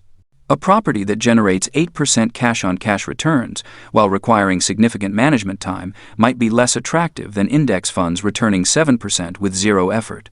However, real estate offers additional benefits that stocks cannot provide.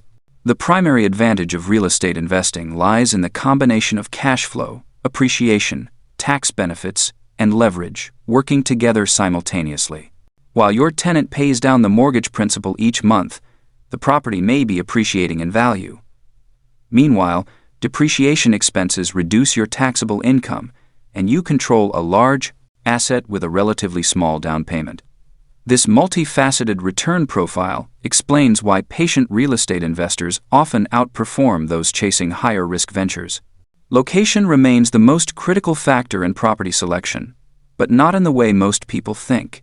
Rather than focusing solely on appreciation potential, successful investors prioritize areas with strong rental demand fundamentals. Look for regions with diverse employment bases, growing populations, and reasonable price-to-rent ratios. A market where median home prices are 30 times median annual rents may offer appreciation potential, but it likely provides poor cash flow. Conversely, markets with price-to-rent ratios closer to 15 often generate positive monthly cash flow from day one. The concept of positive cash flow deserves careful examination because many new investors misunderstand what this actually means. True cash flow accounts for all expenses, including mortgage payments, property taxes, insurance, maintenance reserves, vacancy allowances, and property management fees. A property that generates $2,000 in monthly rent while carrying $1,800 in total monthly expenses produces only $200 in positive cash flow. Many beginning investors calculate cash flow using only the mortgage payment, creating dangerous illusions about profitability. Financing strategies can dramatically impact your returns, making it essential to understand your options before you begin searching for properties. Conventional mortgages typically offer the best rates for owner-occupied properties, while investment property loans carry higher rates and require larger down payments. However, creative financing arrangements sometimes provide better opportunities than traditional lending. Seller financing allows you to negotiate payment terms directly with the property owner, potentially securing lower interest rates or smaller down payments than banks would offer. The relationship between leverage and risk requires careful consideration as you develop your real estate strategy. Using borrowed money amplifies both gains and losses, meaning a property that appreciates 10% annually will generate much higher returns on your invested capital, but a property that declines 10% can quickly eliminate your entire down payment. Conservative investors often limit their leverage to 70% of property value, while aggressive investors may borrow up to 90%. Your comfort level should reflect both your financial situation and your experience level. Property management represents either your biggest opportunity or your greatest challenge, depending on how you approach it. Many investors assume they must personally handle tenant screening, rent collection, and maintenance coordination to maximize profits. While self-management can increase cash flow, it also creates a job rather than a passive investment. Professional property management typically costs 8 to 12% of rental income, but can provide valuable services, including tenant screening, lease enforcement, maintenance coordination, and legal compliance. The decision between self-management and professional management often depends on your scale and objectives. Managing 1 or 2 properties yourself can be educational and profitable. Managing 10 properties yourself becomes a part-time job. Managing 20 properties yourself approaches insanity. Successful real estate investors view property management as a scalability question rather than a cost-saving measure. They recognize that their time might generate higher returns focused on finding and financing additional deals rather than collecting rent payments. Market cycles play a crucial role in real estate success, though not in the way most people expect. Rather than trying to time markets perfectly, successful investors focus on buying right, regardless of market conditions. A property purchased 20% below market value provides immediate equity and downside protection even if markets decline. This margin of safety becomes more important than predicting whether markets will rise or fall over the next few years. Properties purchased at full market value during peak periods may struggle to generate positive returns even in strong rental markets. The analysis process separates successful investors from unsuccessful ones more than any other factor. Before viewing properties, establish your minimum acceptable returns and maximum acceptable risks. Calculate the cash-on-cash return, total return including appreciation, assumptions, and worst-case scenarios for each potential purchase. Run numbers on dozens of properties before making offers on a few. This analytical discipline prevents emotional decisions that often lead to poor outcomes. Due diligence extends beyond financial analysis to include physical inspection, neighborhood research, and market condition assessment. Professional inspections can reveal expensive problems that sellers may not disclose. Neighborhood research involves visiting areas at different times of day and week to understand traffic patterns, noise levels, and general conditions. Market condition assessment includes studying comparable rents, vacancy rates, and local economic indicators that affect rental demand. The offer and negotiation process provides opportunities to improve your returns before you even take ownership. Cash offers often receive preference over financed offers, even at lower prices. Quick closing timelines can provide negotiating leverage with motivated sellers. Requesting seller concessions for closing costs or immediate repairs can effectively reduce your total investment. Everything is negotiable until contracts are signed. Real estate investing success requires patience and discipline more than capital or intelligence. The best opportunities often come to investors who have built relationships with agents, lenders, and other professionals who bring deals before they reach public markets. These relationships develop over time through consistent engagement and professional conduct. The investor who analyzes deals thoroughly, makes reasonable offers promptly, and closes efficiently will see better opportunities than those who waste professionals' time with unrealistic expectations. Your real estate portfolio should align with your overall wealth-building strategy rather than existing in isolation. Properties that generate steady cash flow complement more volatile investments like growth stocks. Real estate's inflation protection characteristics become more valuable as your portfolio grows larger. The tax benefits of real estate ownership can significantly impact your overall tax situation, particularly as your income increases from other sources. The path from first property to financial freedom through real estate is well-traveled but requires commitment to proven principles rather than get-rich-quick schemes. Focus on cash flow over appreciation, buy below market value when possible, maintain adequate reserves for unexpected expenses, and scale systematically rather than impulsively. Real estate rewards patient capital and punishes speculation, making it an ideal vehicle for building long-term wealth when approached with proper knowledge and discipline. 12. Digital and IP assets. Build once, earn often. The most powerful wealth creation happens when you stop trading time for money and start building assets that generate income without your constant presence. While most people think only of physical assets or traditional investments, the digital age has created unprecedented opportunities to build intellectual property and digital assets that can pay you for years or even decades after you create them. The fundamental principle behind digital and intellectual property assets is simple yet revolutionary. You invest time, energy, and intellection, sometimes money up front to create something valuable. Then that creation generates income repeatedly without requiring your ongoing input. This breaks the traditional employment model, where you must show up every day to earn money, replacing it with a system where your past efforts continue paying dividends. Consider the difference between teaching a piano lesson and writing a book about piano technique. The lesson requires your physical presence and pays you once. The book, however, can sell thousands of copies over many years, generating income while you sleep, travel, or work on other projects. This multiplication effect is what makes digital and intellectual property assets so compelling for wealth building.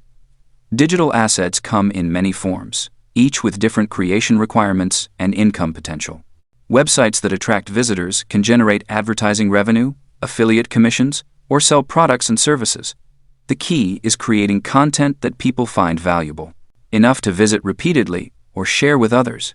This might be educational content that helps people solve problems, entertainment that makes them laugh or think, or tools that make their lives easier. The beauty of digital content is its infinite scalability. Whether one person reads your article or 1 million people read it, your effort remains the same. This scalability, combined with the global reach of the internet, means that a single piece of content can potentially reach and serve people around the world, creating income streams you never could have achieved through purely local, physical efforts. Intellectual property represents another powerful category of assets. This includes anything you create that has legal protection or market value based on your ideas, knowledge, or creative output. A course that teaches a skill you've mastered can sell repeatedly to new students. A system or process you develop for solving common business problems can be licensed to companies that need that solution. Even simple templates or worksheets that save people time can become valuable digital products. The process of building these assets requires a different mindset than traditional work. Instead of thinking about immediate payment for immediate effort, you must be willing to invest significant time up front with no guarantee of returns. This delayed gratification can be challenging, but it's essential for building assets that provide long-term income. Successful digital asset creation starts with understanding your unique knowledge and experience. Everyone has expertise in something, whether it's a professional skill, a hobby they've mastered, or life experiences that could help others. The key is identifying which of your knowledge areas could be valuable to others and then finding ways to package that knowledge into digital formats. Content creation forms the foundation of most digital assets. This content might be written articles, video tutorials, audio, recordings, or interactive tools. The format matters less than the value it provides to your audience. Consistency in creating content builds both your skills and your audience over time. Many successful digital asset builders started with simple, imperfect content and improved their craft through regular practice. Building an audience is crucial for digital asset success. Without people who know about and trust your work, even the best content or products won't generate income. This audience building happens gradually through consistent value delivery. When you regularly share helpful information, insights, or entertainment, people begin to follow your work and trust your expertise. Email lists represent one of the most valuable digital assets you can build. Unlike social media followers, which are subject to platform changes and algorithms, an email list gives you direct access to people who have chosen to hear from you. These subscribers are often your most engaged audience members, and most likely customers for your digital products. The monetization of digital assets can happen in multiple ways, often simultaneously. Advertising revenue comes from displaying ads to your audience, with payments based on views or clicks. Affiliate marketing involves promoting products or services you believe in and earning commissions on sales. Direct product sales mean creating and selling your own digital or physical products to your audience. Subscription models create particularly stable income streams. When people pay monthly or yearly for access to your content or services, you build predictable recurring revenue. This might be a newsletter with premium content, a membership site with exclusive resources, or ongoing access to updated tools or information. Creating scalable digital assets requires thinking systematically about automation. The goal is to build systems that can operate with minimal ongoing input from you. This might mean setting up automated email sequences that nurture new subscribers, creating evergreen content that remains valuable over time, or building tools that serve users without requiring your constant attention. Quality control becomes especially important with digital assets because they represent you even when you're not present. A poorly made course or website reflects badly on your expertise and can damage your reputation. Investing in making your digital assets professional and genuinely valuable pays dividends through better customer satisfaction and word-of-mouth marketing. The legal aspects of intellectual property deserve attention. Understanding copyright, trademark, and licensing basics helps protect your creations and maximize their value. While you don't need to become a legal expert, having basic knowledge of how to protect your intellectual property prevents others from using your work without permission or compensation. Pricing digital products requires different thinking than pricing physical goods or services. Since digital products have no marginal cost to reproduce, you have flexibility in pricing strategies. Some creators use low prices to maximize volume, while others use premium pricing to position themselves as experts. The right strategy depends on your goals, audience, and market position. Distribution channels significantly impact the success of digital assets. While you can sell directly to customers through your own website, third-party platforms often provide access to larger audiences.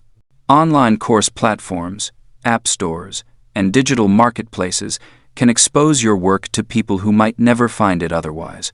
The trade-off is typically giving up some control and revenue in exchange for broader reach. Building digital assets is often a long-term game, requiring patience and persistence.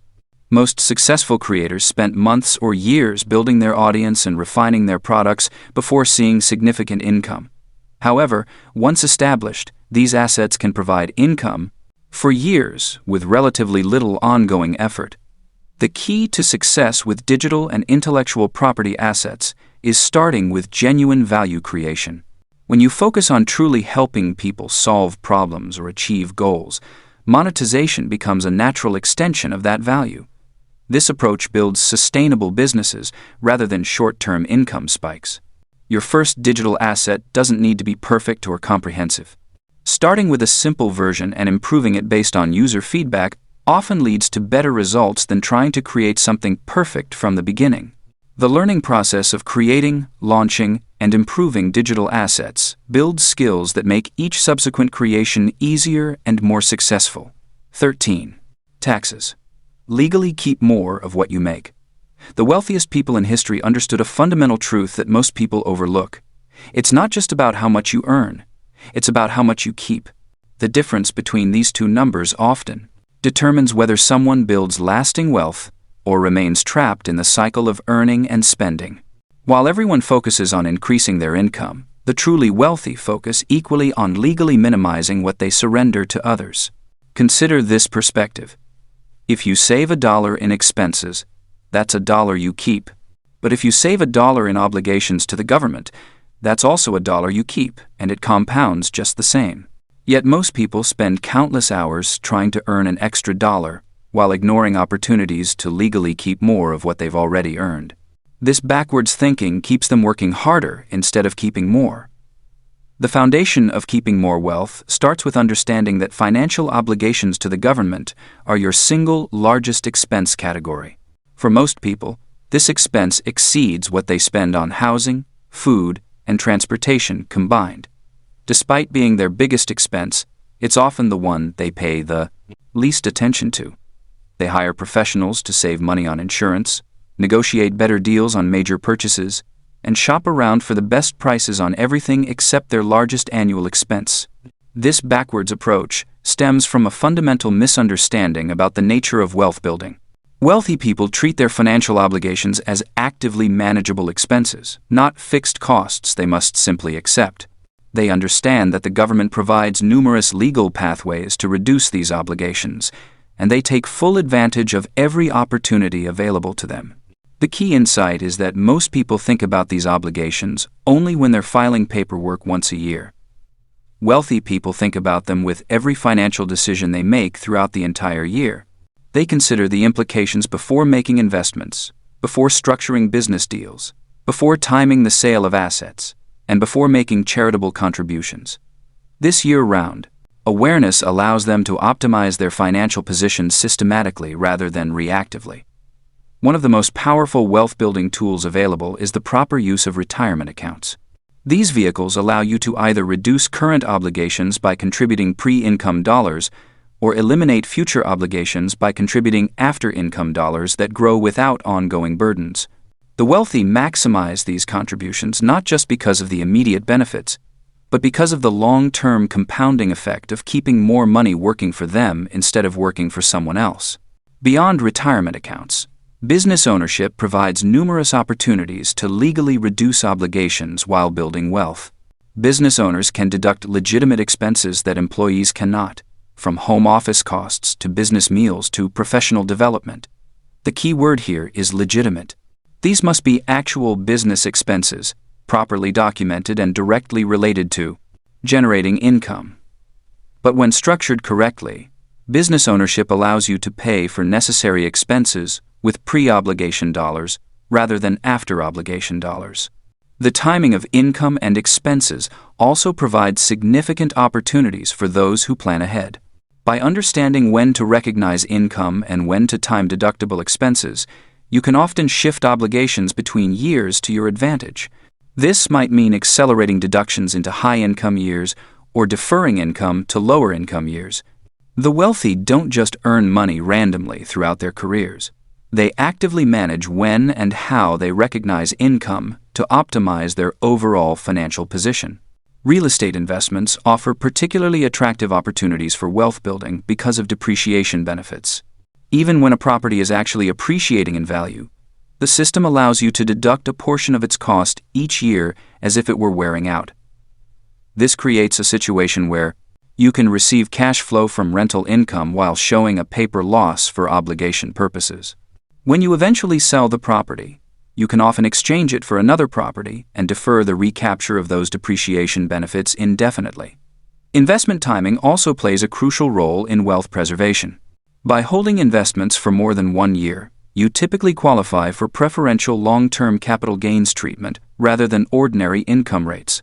The wealthy structure their investment strategies not just around which investments to buy, but around when to sell them and how to minimize the impact of those sales on their overall obligations. Charitable giving provides another powerful wealth-building tool when used strategically. Rather than simply writing checks to charity, wealthy people often donate appreciated assets like stocks or real estate. This allows them to take a deduction for the full current value of the asset while avoiding the capital gains they would have owed if they had sold it first. They can then use the money they would have spent on the charitable contribution to buy new investments, essentially resetting their cost basis while supporting causes they care about. The structure of your business or investment activities can dramatically impact your obligations. Different business structures face different rates and rules. While the specifics are complex and require professional guidance, the principle is simple. The structure you choose should align with your wealth-building goals and minimize unnecessary financial drains. Geographic considerations also affect wealth building. Different states and localities have vastly different approaches to personal and business obligations. While you shouldn't choose where to live based solely on these considerations, they should factor into your overall wealth building strategy, especially if you have location flexibility or own businesses that could be structured in different jurisdictions. The most successful wealth builders work with proactive professional advisors who help them plan throughout the year rather than just preparing paperwork after the fact. These professionals help identify opportunities before they're missed and structure transactions to optimize the financial outcome. The cost of quality professional advice is invariably less than the amount of wealth it helps preserve and build. Record keeping becomes crucial when you're actively managing your obligations rather than passively accepting them. Every deductible expense, every business mile driven, every professional development course, every charitable contribution should be properly documented. The wealthy understand that good records aren't just about compliance. They're about capturing every legal opportunity to keep more of their wealth working for them. Perhaps most importantly, wealthy people understand that obligation minimization is a long-term strategy, not a short-term tactic. They make decisions based on the cumulative effect over years and decades, not just the immediate impact. This long-term thinking allows them to structure their entire financial lives in ways that legally and systematically preserve more wealth while building toward their ultimate financial goals. The path to keeping more of what you make requires shifting from passive acceptance to active management. It means treating your largest annual expense with the same attention and strategic thinking you'd apply to any other major financial decision. When you keep more of what you earn, you have more money available for the investments and opportunities that create lasting wealth. This creates a compounding effect where better financial management leads to more wealth, which leads to even greater opportunities for optimization. 14. Protect the downside. Risk, insurance, and moat's defense wins wealth championships. This simple truth separates those who build lasting fortunes from those who watch their hard-earned money disappear during inevitable storms. While most people chase the next big opportunity or investment strategy, the wealthy focus equally on protecting what they already have. They understand that one uninsured catastrophe, one poorly managed risk, or one gap in their financial armor can undo years of disciplined wealth building. Think of wealth protection like building a fortress around your financial kingdom. You can have the most productive farmland, the most skilled craftsmen, and the most profitable trade routes. But without strong walls and defensive strategies, invaders can destroy everything you've worked to create. Your wealth needs the same kind of comprehensive protection system. The foundation of any wealth protection strategy starts with understanding the different types of risks you face.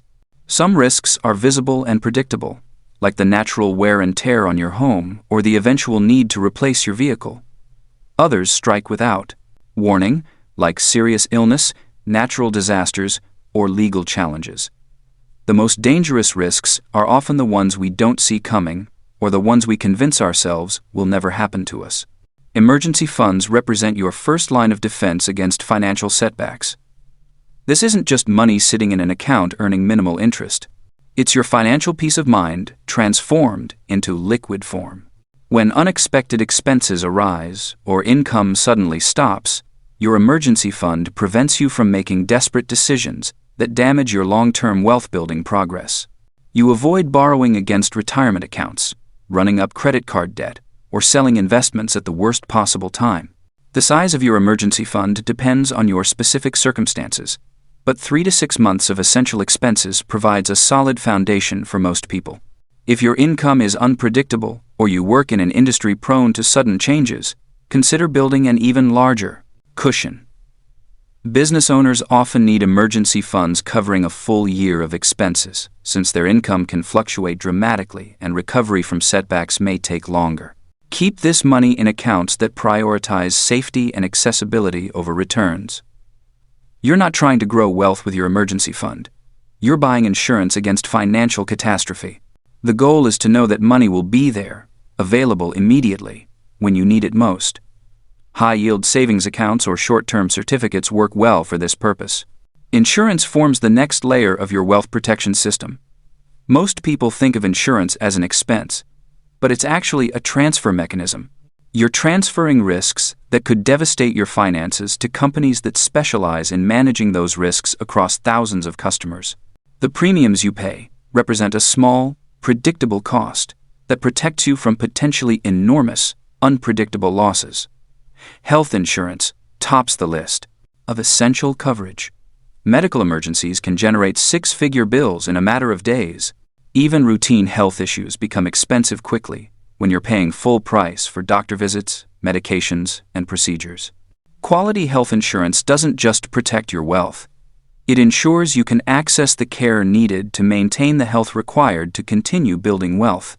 Disability insurance protects your most valuable asset, your ability to earn income. Most people insure their homes and cars, but overlook the income stream that makes purchasing those assets possible. If illness or injury prevents you from working, disability insurance replaces a portion of your lost income.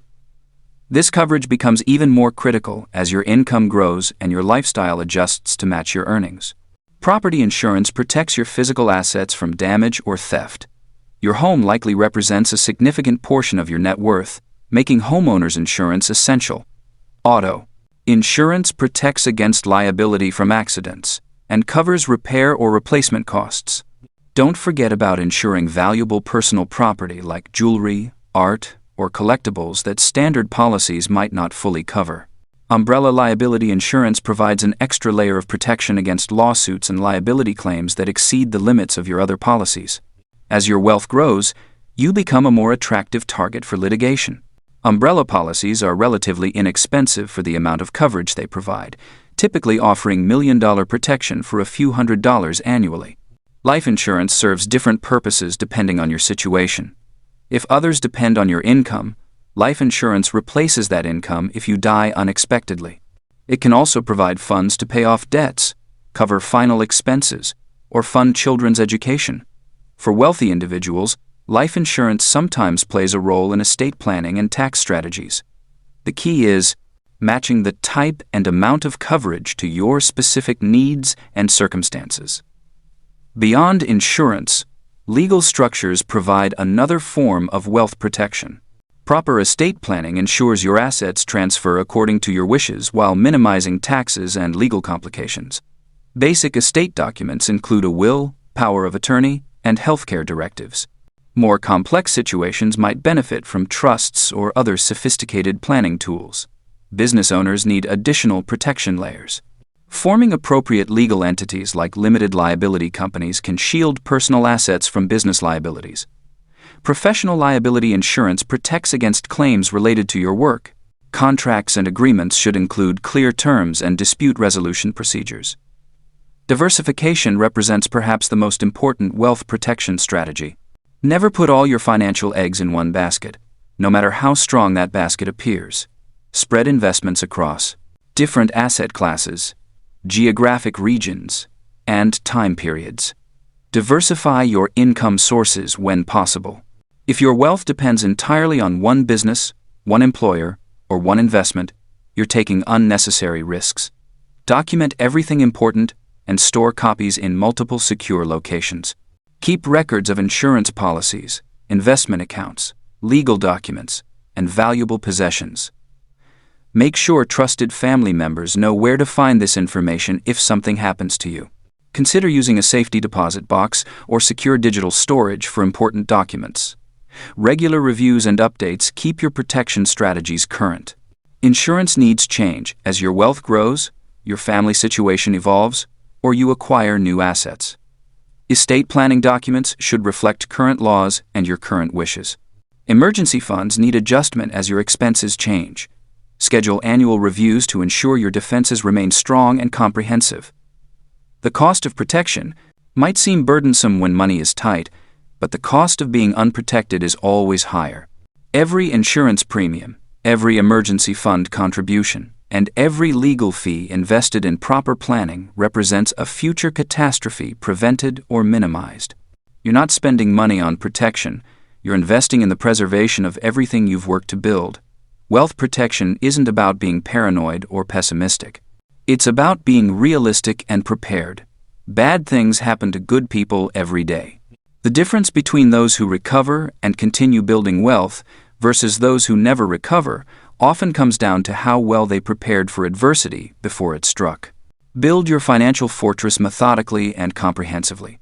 Start with the basics like emergency funds and essential insurance, then add more sophisticated protection strategies as your wealth grows. The goal isn't to eliminate all risk, which is impossible, but to manage risks intelligently so they don't derail your long-term financial success. When you sleep soundly, knowing your wealth is properly protected, you can focus your energy on the opportunities and strategies that build even more wealth. Protection and growth work together, creating a virtuous cycle where security enables bigger risks and bigger risks, properly managed, lead to bigger rewards. 15.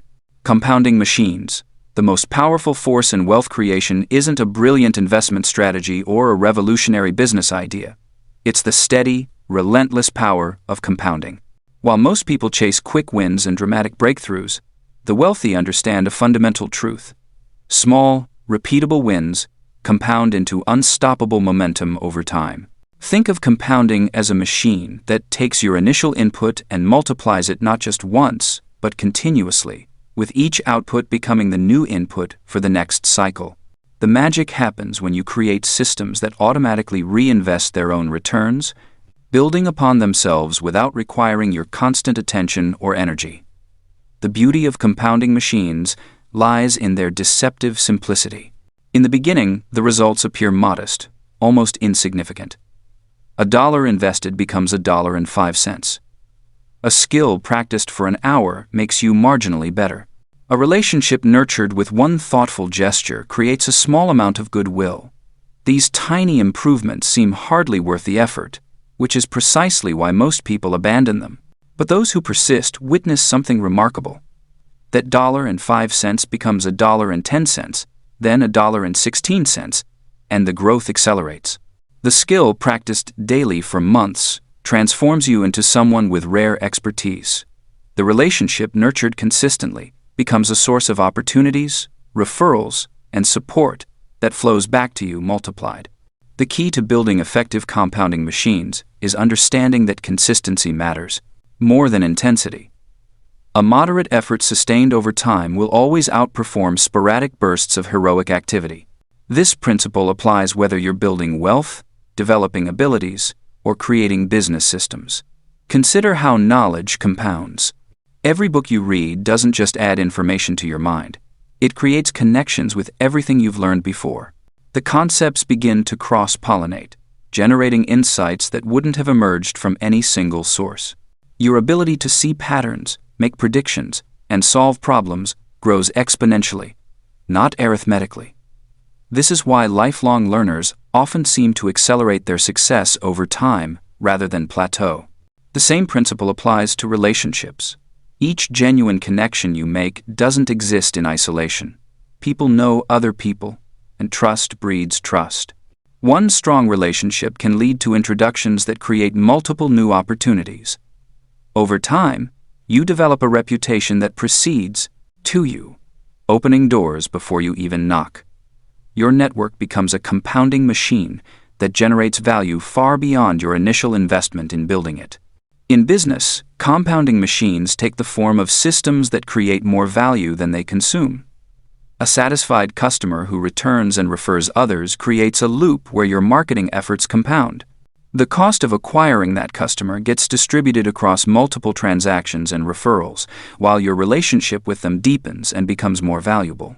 Each positive interaction increases the likelihood of future business and recommendations.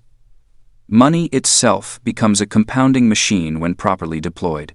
Rather than spending every dollar you earn, you redirect a portion into assets that generate returns. Those returns, when reinvested rather than consumed, begin to generate their own returns. Your money starts working as hard as you do, then harder, then eventually it works while you sleep.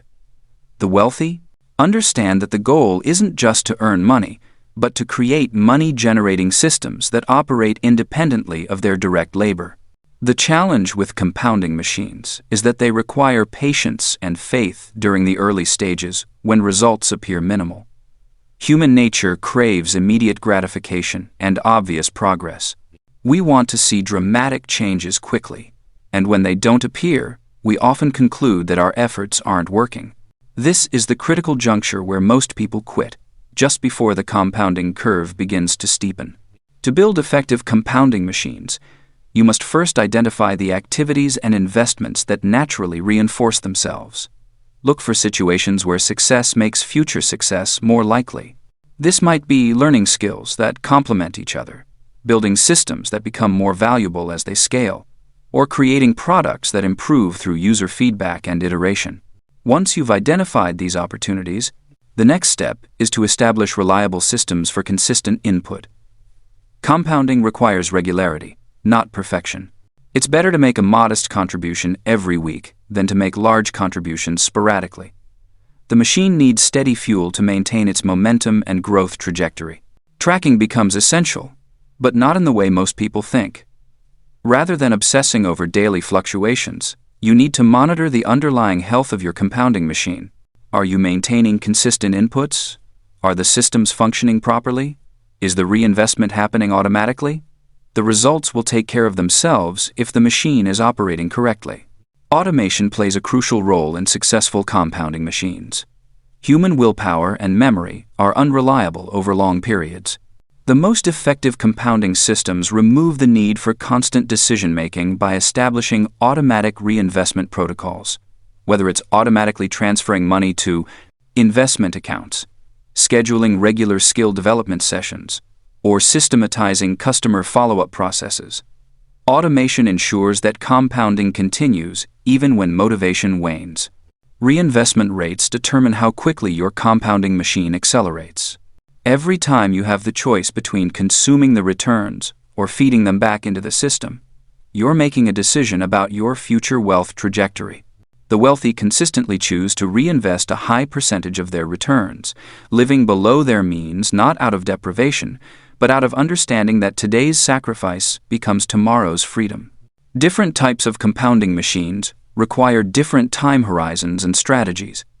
Financial compounding typically operates over decades, requiring patience and consistent contributions. Skill compounding can show results in months or years, depending on the complexity and your starting point. Relationship compounding often produces irregular but significant returns, with long periods of investment followed by sudden opportunities. The most sophisticated wealth builders operate multiple compounding machines simultaneously, creating a portfolio of systems that reinforce each other. Their skills make them more valuable in their careers, increasing their earning power. Their higher earnings provide more capital for investment. Their investments generate passive income that reduces their dependence on active work. Their reduced financial pressure allows them to take strategic risks and build relationships without desperation. Each system feeds the others, creating compounding. Understanding compounding machines also means recognizing what works against them.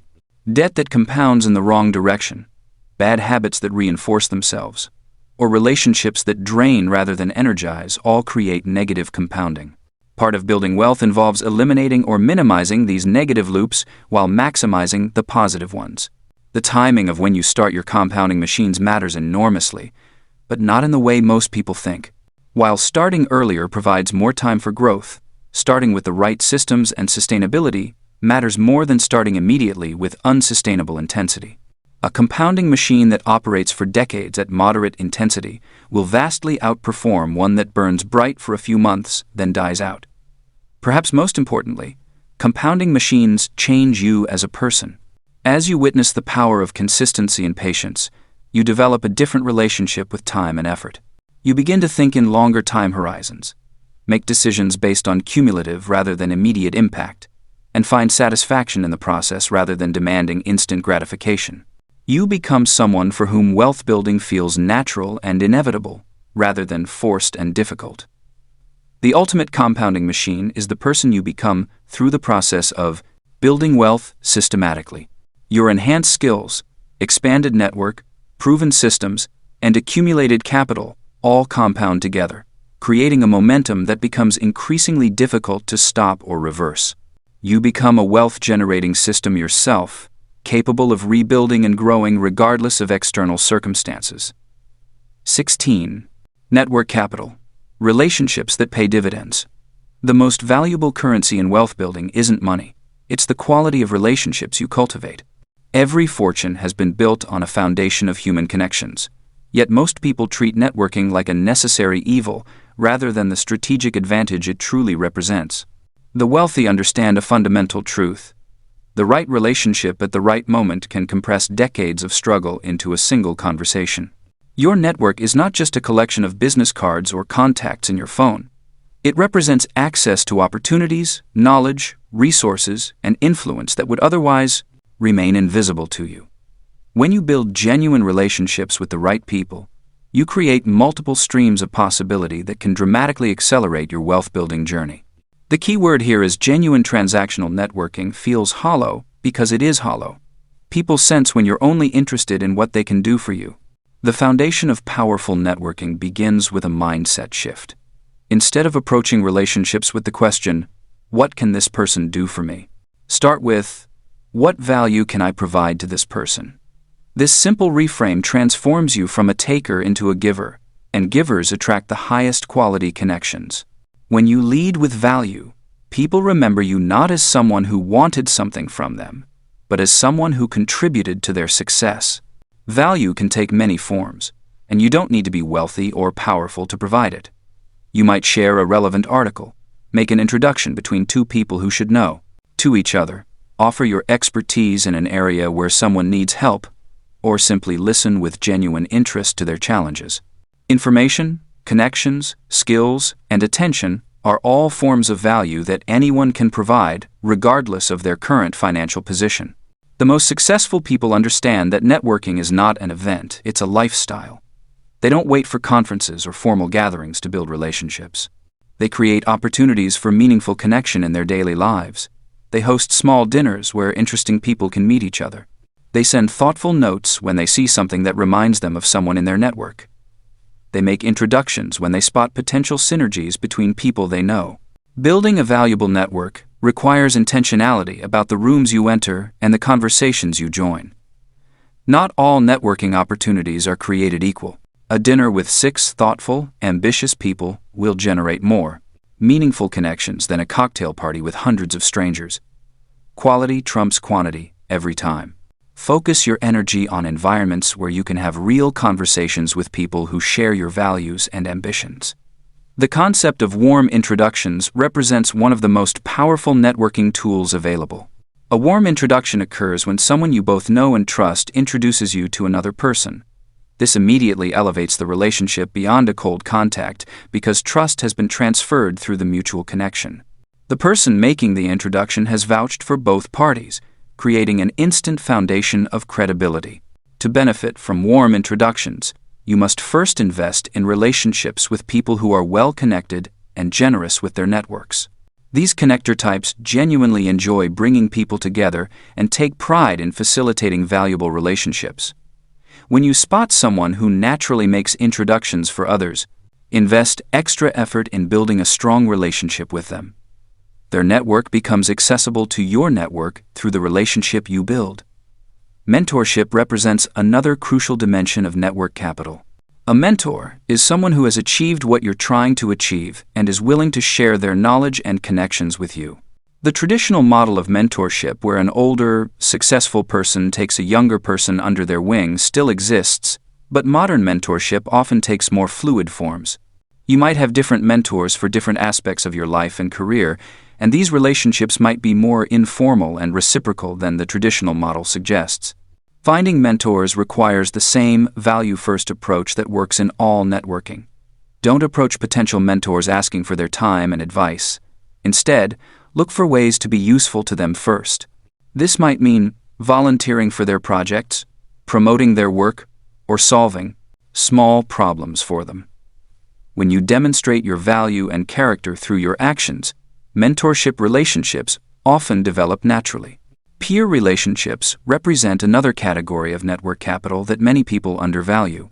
Your peers, people at similar stages in their wealth-building journey, can provide mutual support, accountability, and shared learning opportunities.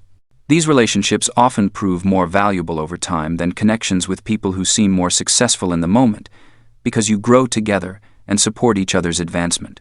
Mastermind groups formalize the power of peer relationships. A mastermind brings together a small group of people committed to each other's success. Members meet regularly to share challenges, brainstorm solutions, and hold each other accountable to their commitments. The collective intelligence and support of a well-chosen mastermind can accelerate your progress dramatically.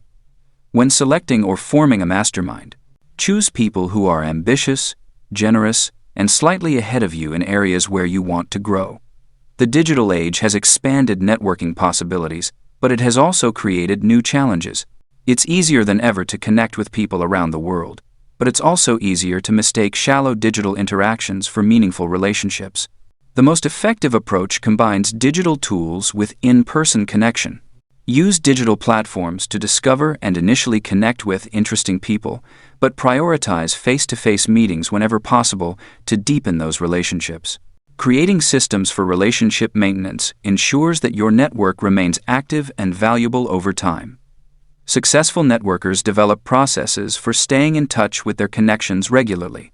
This might involve sending quarterly update emails, scheduling coffee meetings, or simply commenting thoughtfully on their social media posts. The specific system matters less than the consistency of your effort to maintain relationships. Reciprocity forms the backbone of any valuable network. When someone in your network provides value to you, whether through an introduction, advice, or an opportunity, look for ways to return that value. This doesn't mean keeping a ledger of favors, but rather maintaining an awareness of how you can support the people who support you. Relationships that flow in only one direction eventually dry up. The most powerful networking happens when you create value for others without expecting immediate returns. This might mean making introductions between people in your network who could benefit from knowing each other, even when you receive no direct benefit from the connection. It might mean sharing opportunities that aren't right for you but would be perfect for someone else. This generous approach to networking creates a reputation that attracts high-quality people and opportunities. Geographic considerations play a role in network building that many people overlook. While digital connections can be valuable, physical proximity still matters for many types of opportunities. Consider where the people in your industry or interest areas tend to concentrate, and think strategically about your location choices. Sometimes moving to the right city or even the right neighborhood can dramatically expand your networking opportunities. The compound effect applies to networking just as it does to investing. Each genuine relationship you build increases the potential for future connections and opportunities. People in your network introduce you to people in their networks, creating exponential growth in your relationship capital over time. This compounding effect means that early investments in relationship building pay dividends for decades. Building network capital requires patience and authenticity. Unlike financial investments, relationship investments can't be rushed or faked. People sense authenticity, and genuine relationships develop over time through shared experiences and mutual value creation. Focus on building a smaller number of meaningful relationships rather than trying to connect with everyone you meet. The return on investment in network capital often comes in unexpected forms and at unexpected times. The person you help today might remember your generosity years later when they're in a position to provide significant opportunities. The colleague you maintain contact with might think of you when the perfect position opens up at their company. These serendipitous moments happen more frequently for people who consistently invest in relationship building. Your reputation within your network amplifies the value of every relationship. When people think of you as generous, reliable, and competent, they become more willing to introduce you to others and recommend you for opportunities. Guard your reputation carefully and look for ways to demonstrate these qualities through your actions rather than your words. Network capital represents one of the few assets that increases in value as you use it. Unlike financial capital, which decreases when you spend it, relationship capital often strengthens when you activate it appropriately. Each time you make a valuable introduction or provide helpful advice to someone in your network, you strengthen that relationship and enhance your reputation within the broader network. The ultimate goal of building network capital is not to extract value from relationships, but to create a web of mutual support that benefits everyone involved. When you approach networking with genuine care for other people's success and a commitment to providing value, you attract like-minded people who will support your journey toward wealth and freedom. The dividends from this investment compound over a lifetime, creating opportunities and possibilities that money alone cannot buy. 17. Scaling to 7 figures and beyond. The journey from comfortable earnings to genuine wealth requires a fundamental shift in how you approach work and money. Most people who achieve their first taste of financial success make a critical error. They try to scale themselves instead of scaling their systems. They work longer hours, take on more clients, and push harder, only to discover they've built themselves an expensive prison. The path to 7 figures and beyond demands that you replace personal effort with systematic leverage. The transformation begins with recognizing that your time is finite, but your systems can be infinite. When you're earning your first substantial income, it feels natural to attribute that success to your personal involvement in every decision and task. This thinking becomes your greatest limitation as you grow. The businesses and investment portfolios that reach 7 figures operate on principles that transcend any individual's daily involvement. Consider how the wealthiest people in history built their fortunes. They created mechanisms that continued working whether they were present or not. A shipping merchant didn't sail every vessel personally. A railroad baron didn't lay every mile of track with his own hands. They built systems, hired capable people, and focused their personal attention on the highest leverage decisions while delegating everything else. Your first priority in scaling must be documentation. Every process that currently exists only in your head represents a bottleneck that prevents growth. The knowledge of how to serve your best clients, how to identify promising opportunities, and how to avoid costly mistakes needs to be captured in written procedures that others can follow. This documentation process often feels tedious because it forces you to slow down and articulate what has become intuitive. But it's the foundation that makes everything else possible. The creation of standard operating procedures serves multiple purposes beyond delegation. The act of writing down your processes forces you to examine and refine them. You'll discover inefficiencies you hadn't noticed and opportunities for improvement that were invisible when the work existed only as habit. More importantly, documented procedures become assets that retain value even when key people leave or circumstances change. Once your core processes exist on paper, you can begin the delicate work of finding the right people to execute them. The mistake most people make when hiring their first team members is looking for cheaper versions of themselves. Instead, you want to find people who are naturally suited to excel at the specific tasks you need completed. Someone who genuinely enjoys detailed administrative work will outperform a reluctant generalist every time, even if their hourly rate is higher. The art of delegation requires patience and systematic training. You cannot simply hand someone a procedure and expect immediate results. Every new team member needs time to understand not just what to do, but why it matters and how their work connects to larger outcomes. The most successful delegators create feedback loops that catch problems early and celebrate improvements consistently. As your team grows, your role must evolve from doing the work to designing the work. Your attention shifts from execution to strategy, from solving today's problems to anticipating tomorrow's opportunities. This transition challenges many high achievers because it requires letting go of the activities that originally created their success. The discipline to work on your business rather than in your business separates those who scale from those who plateau. Pricing strategy becomes crucial as you move toward 7 figures. The pricing that got you to 6 figures will not carry you beyond it. You must systematically move away from time-based pricing toward value-based pricing, and from serving everyone toward serving your ideal clients exceptionally well. This shift often feels risky because it means saying no to opportunities that once felt essential, but it's the only way to create the profit margins that fund growth.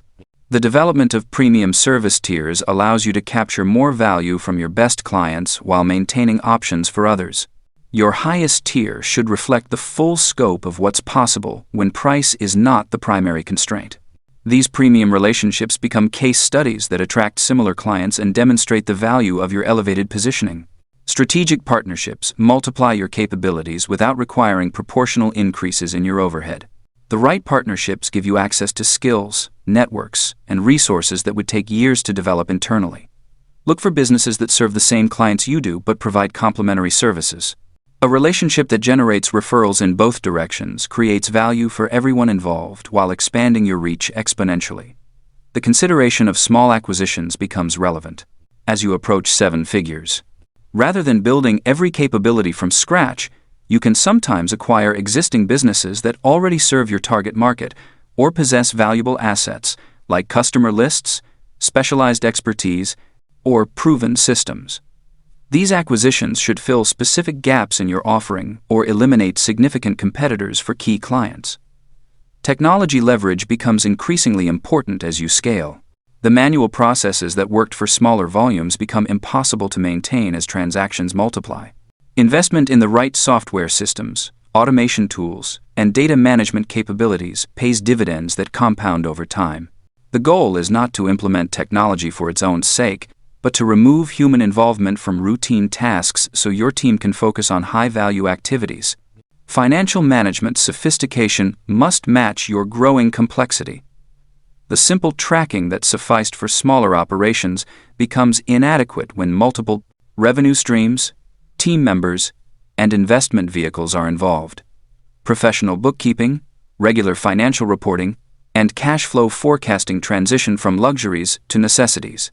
You need clear visibility into which activities generate the highest returns so you can allocate resources accordingly.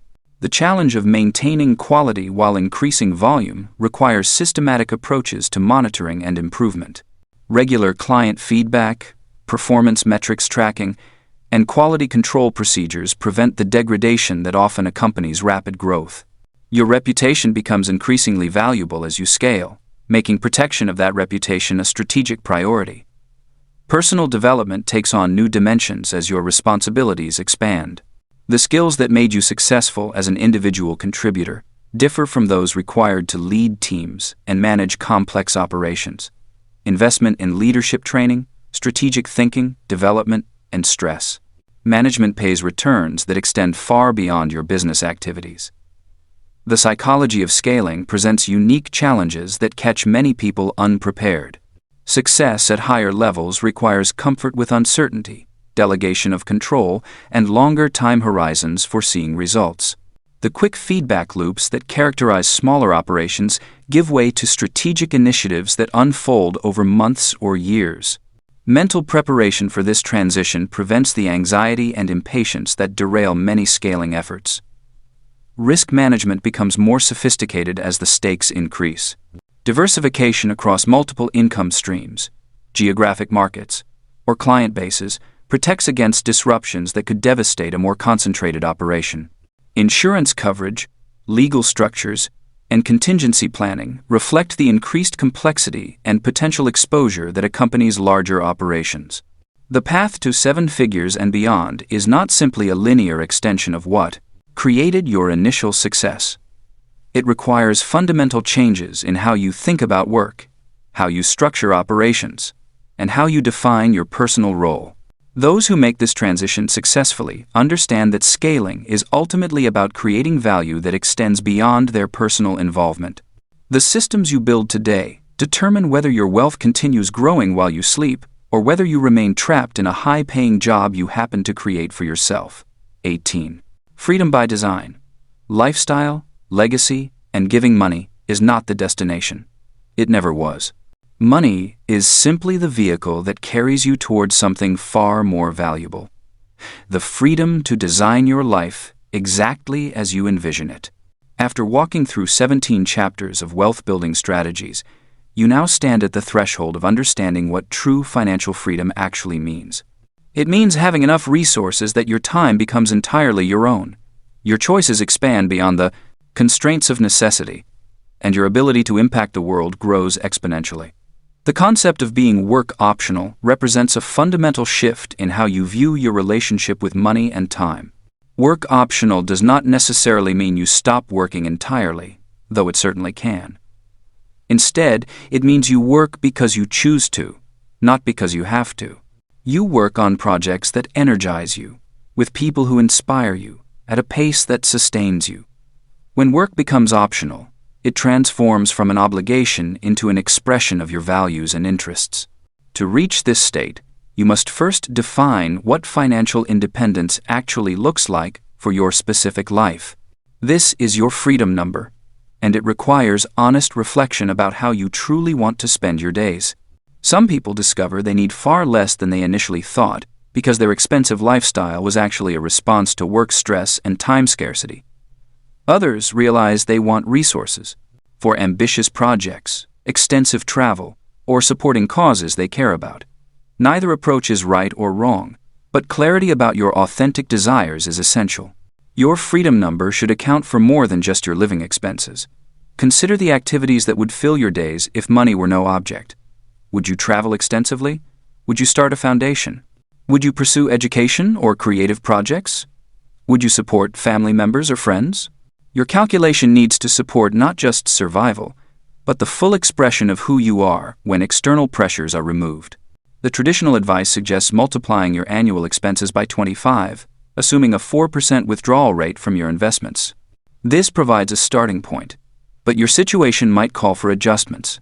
If you plan to generate some income from passion projects, you might need less. If you want to leave a substantial legacy or face higher expenses due to health concerns, you might need more. The key is creating a number that feels both achievable and sufficient for your vision of freedom. Once you have your freedom number, you can work backward to create a timeline. If you need $2 million and currently have $200,000 invested, earning 8% annually while adding $50,000 per year, you can calculate approximately when you will reach your goal. This timeline becomes a powerful motivator because it transforms an abstract concept into a concrete target with a specific date. However, the journey toward financial independence is not just about accumulating money. It is also about gradually designing a lifestyle that aligns with your deeper values. Many people reach their freedom number only to discover they have no idea how to spend their time meaningfully. They have been so focused on earning and saving that they never developed interests or relationships outside of work. This is why the journey toward freedom must include ongoing experimentation with how you want to spend your time. Start designing your ideal lifestyle long before you reach complete financial independence. Use your evenings and weekends to explore activities that might become central to your future life. Take extended vacations to experience what it feels like to have unstructured time. Volunteer for causes you care about to understand how you might want to contribute to the world. Develop friendships with people who share your interests rather than just your professional circumstances. The goal is to ensure that when you have the freedom to choose how to spend your time, you already know what choices will bring you fulfillment. Legacy planning is another crucial aspect of wealth that extends beyond your own lifetime. Your legacy is not just about the money you leave behind, but about the values you instill and the positive impact you create while you are alive. This includes how you raise your children to understand money, how you support causes that matter to you, and how you use your resources to create opportunities for others. Teaching family members about money is one of the most valuable gifts you can provide. Many wealthy families lose their fortunes within a few generations because the knowledge and values that created the wealth were never effectively transmitted. Start these conversations early and make them ongoing. Help your children understand the difference between spending and investing, the importance of earning their own money, and the responsibility that comes with financial resources. Let them see you making thoughtful decisions about money rather than treating it as either scarce or unlimited. Giving while you live allows you to see the impact of your generosity and to refine your approach to philanthropy. Rather than leaving all your charitable intentions for after your death, consider how you can begin supporting causes you care about right now. This might start small with local organizations or specific people who need help, but it can grow as your resources increase. The act of giving thoughtfully teaches you about what kind of impact you want to make and helps you develop relationships with organizations doing work you admire. Structured giving through donor-advised funds or private foundations provides tax advantages while allowing you to be strategic about your charitable impact. These vehicles let you contribute money when you have good tax years, then distribute it to charities over time as you identify the most effective organizations. You can also involve family members in the decision-making process, using philanthropy as a way to instill values and create shared purpose across generations. The transition into financial freedom is often more challenging than people expect. After years or decades of focusing on earning and accumulating, shifting into a different relationship with time and money requires psychological adjustment. Some people experience depression or a loss of identity when they leave careers that provided structure and social connection. Others struggle with anxiety about whether their resources will truly last for the rest of their lives. Planning for these emotional aspects of financial independence is just as important as planning for the financial aspects. Consider working with a counselor who specializes in life transitions as you approach or reach financial independence. Many people benefit from gradually reducing their work commitments rather than stopping abruptly. Others find it helpful to maintain some form of structured activity or commitment that provides purpose and social connection. The goal is to create a sustainable rhythm for your life that takes advantage of your freedom without leaving you feeling directionless or isolated. Your relationship with risk will also need to evolve as you transition from accumulating wealth to preserving and spending it. During your earning years, you can afford to take calculated risks because you have time to recover from losses. Once you depend on your investments for living expenses, preservation becomes more important than growth. This might mean shifting to a more conservative asset allocation, maintaining larger cash reserves, or purchasing insurance products that provide guaranteed income. Estate planning becomes crucial once you have significant assets. This goes beyond having a will to include tax-efficient strategies for transferring wealth, protecting assets from potential creditors, and ensuring your wishes are carried out exactly as you intend. Work with qualified professionals who can help you navigate the complex legal and tax considerations involved in wealth transfer while keeping your plan flexible enough to adapt as your circumstances change. The ultimate goal of wealth creation is not to have the most money, but to have enough money that it stops being a limiting factor in your life decisions. When you reach this point, your choices expand dramatically. You can live where you want, spend time with people you enjoy, pursue projects that interest you, and support causes that matter to you. You can take risks on ventures that might not pay off financially because your security does not depend on their success. You can be generous with your time and resources because you are not operating from a place of scarcity. True wealth is measured not by the size of your bank account, but by the degree of choice you have in how to spend your days. It is the freedom to say yes to opportunities that excite you and no to obligations that drain you. It is the ability to support the people and causes you care about without compromising your own security. It is the peace of mind that comes from knowing you have enough, however you choose to define enough for your own life. The strategies and principles you have learned throughout this book provide the foundation for building this kind of wealth. But the real work lies in applying them consistently over time while remaining flexible enough to adapt as your circumstances and priorities evolve. Wealth creation is not a destination you reach once and then forget about. It is an ongoing practice of making thoughtful decisions about how to earn, save, invest, and spend your resources in alignment with your deepest values and longest-term goals. Your wealth is ultimately a tool for creating the life you truly want to live. Use it wisely, generously, and with full awareness of the freedom and responsibility it represents. The world needs people who have both the resources and the wisdom to use them well. By building your wealth thoughtfully and purposefully, you join the ranks of those who can make a meaningful difference while living a life of genuine freedom and fulfillment.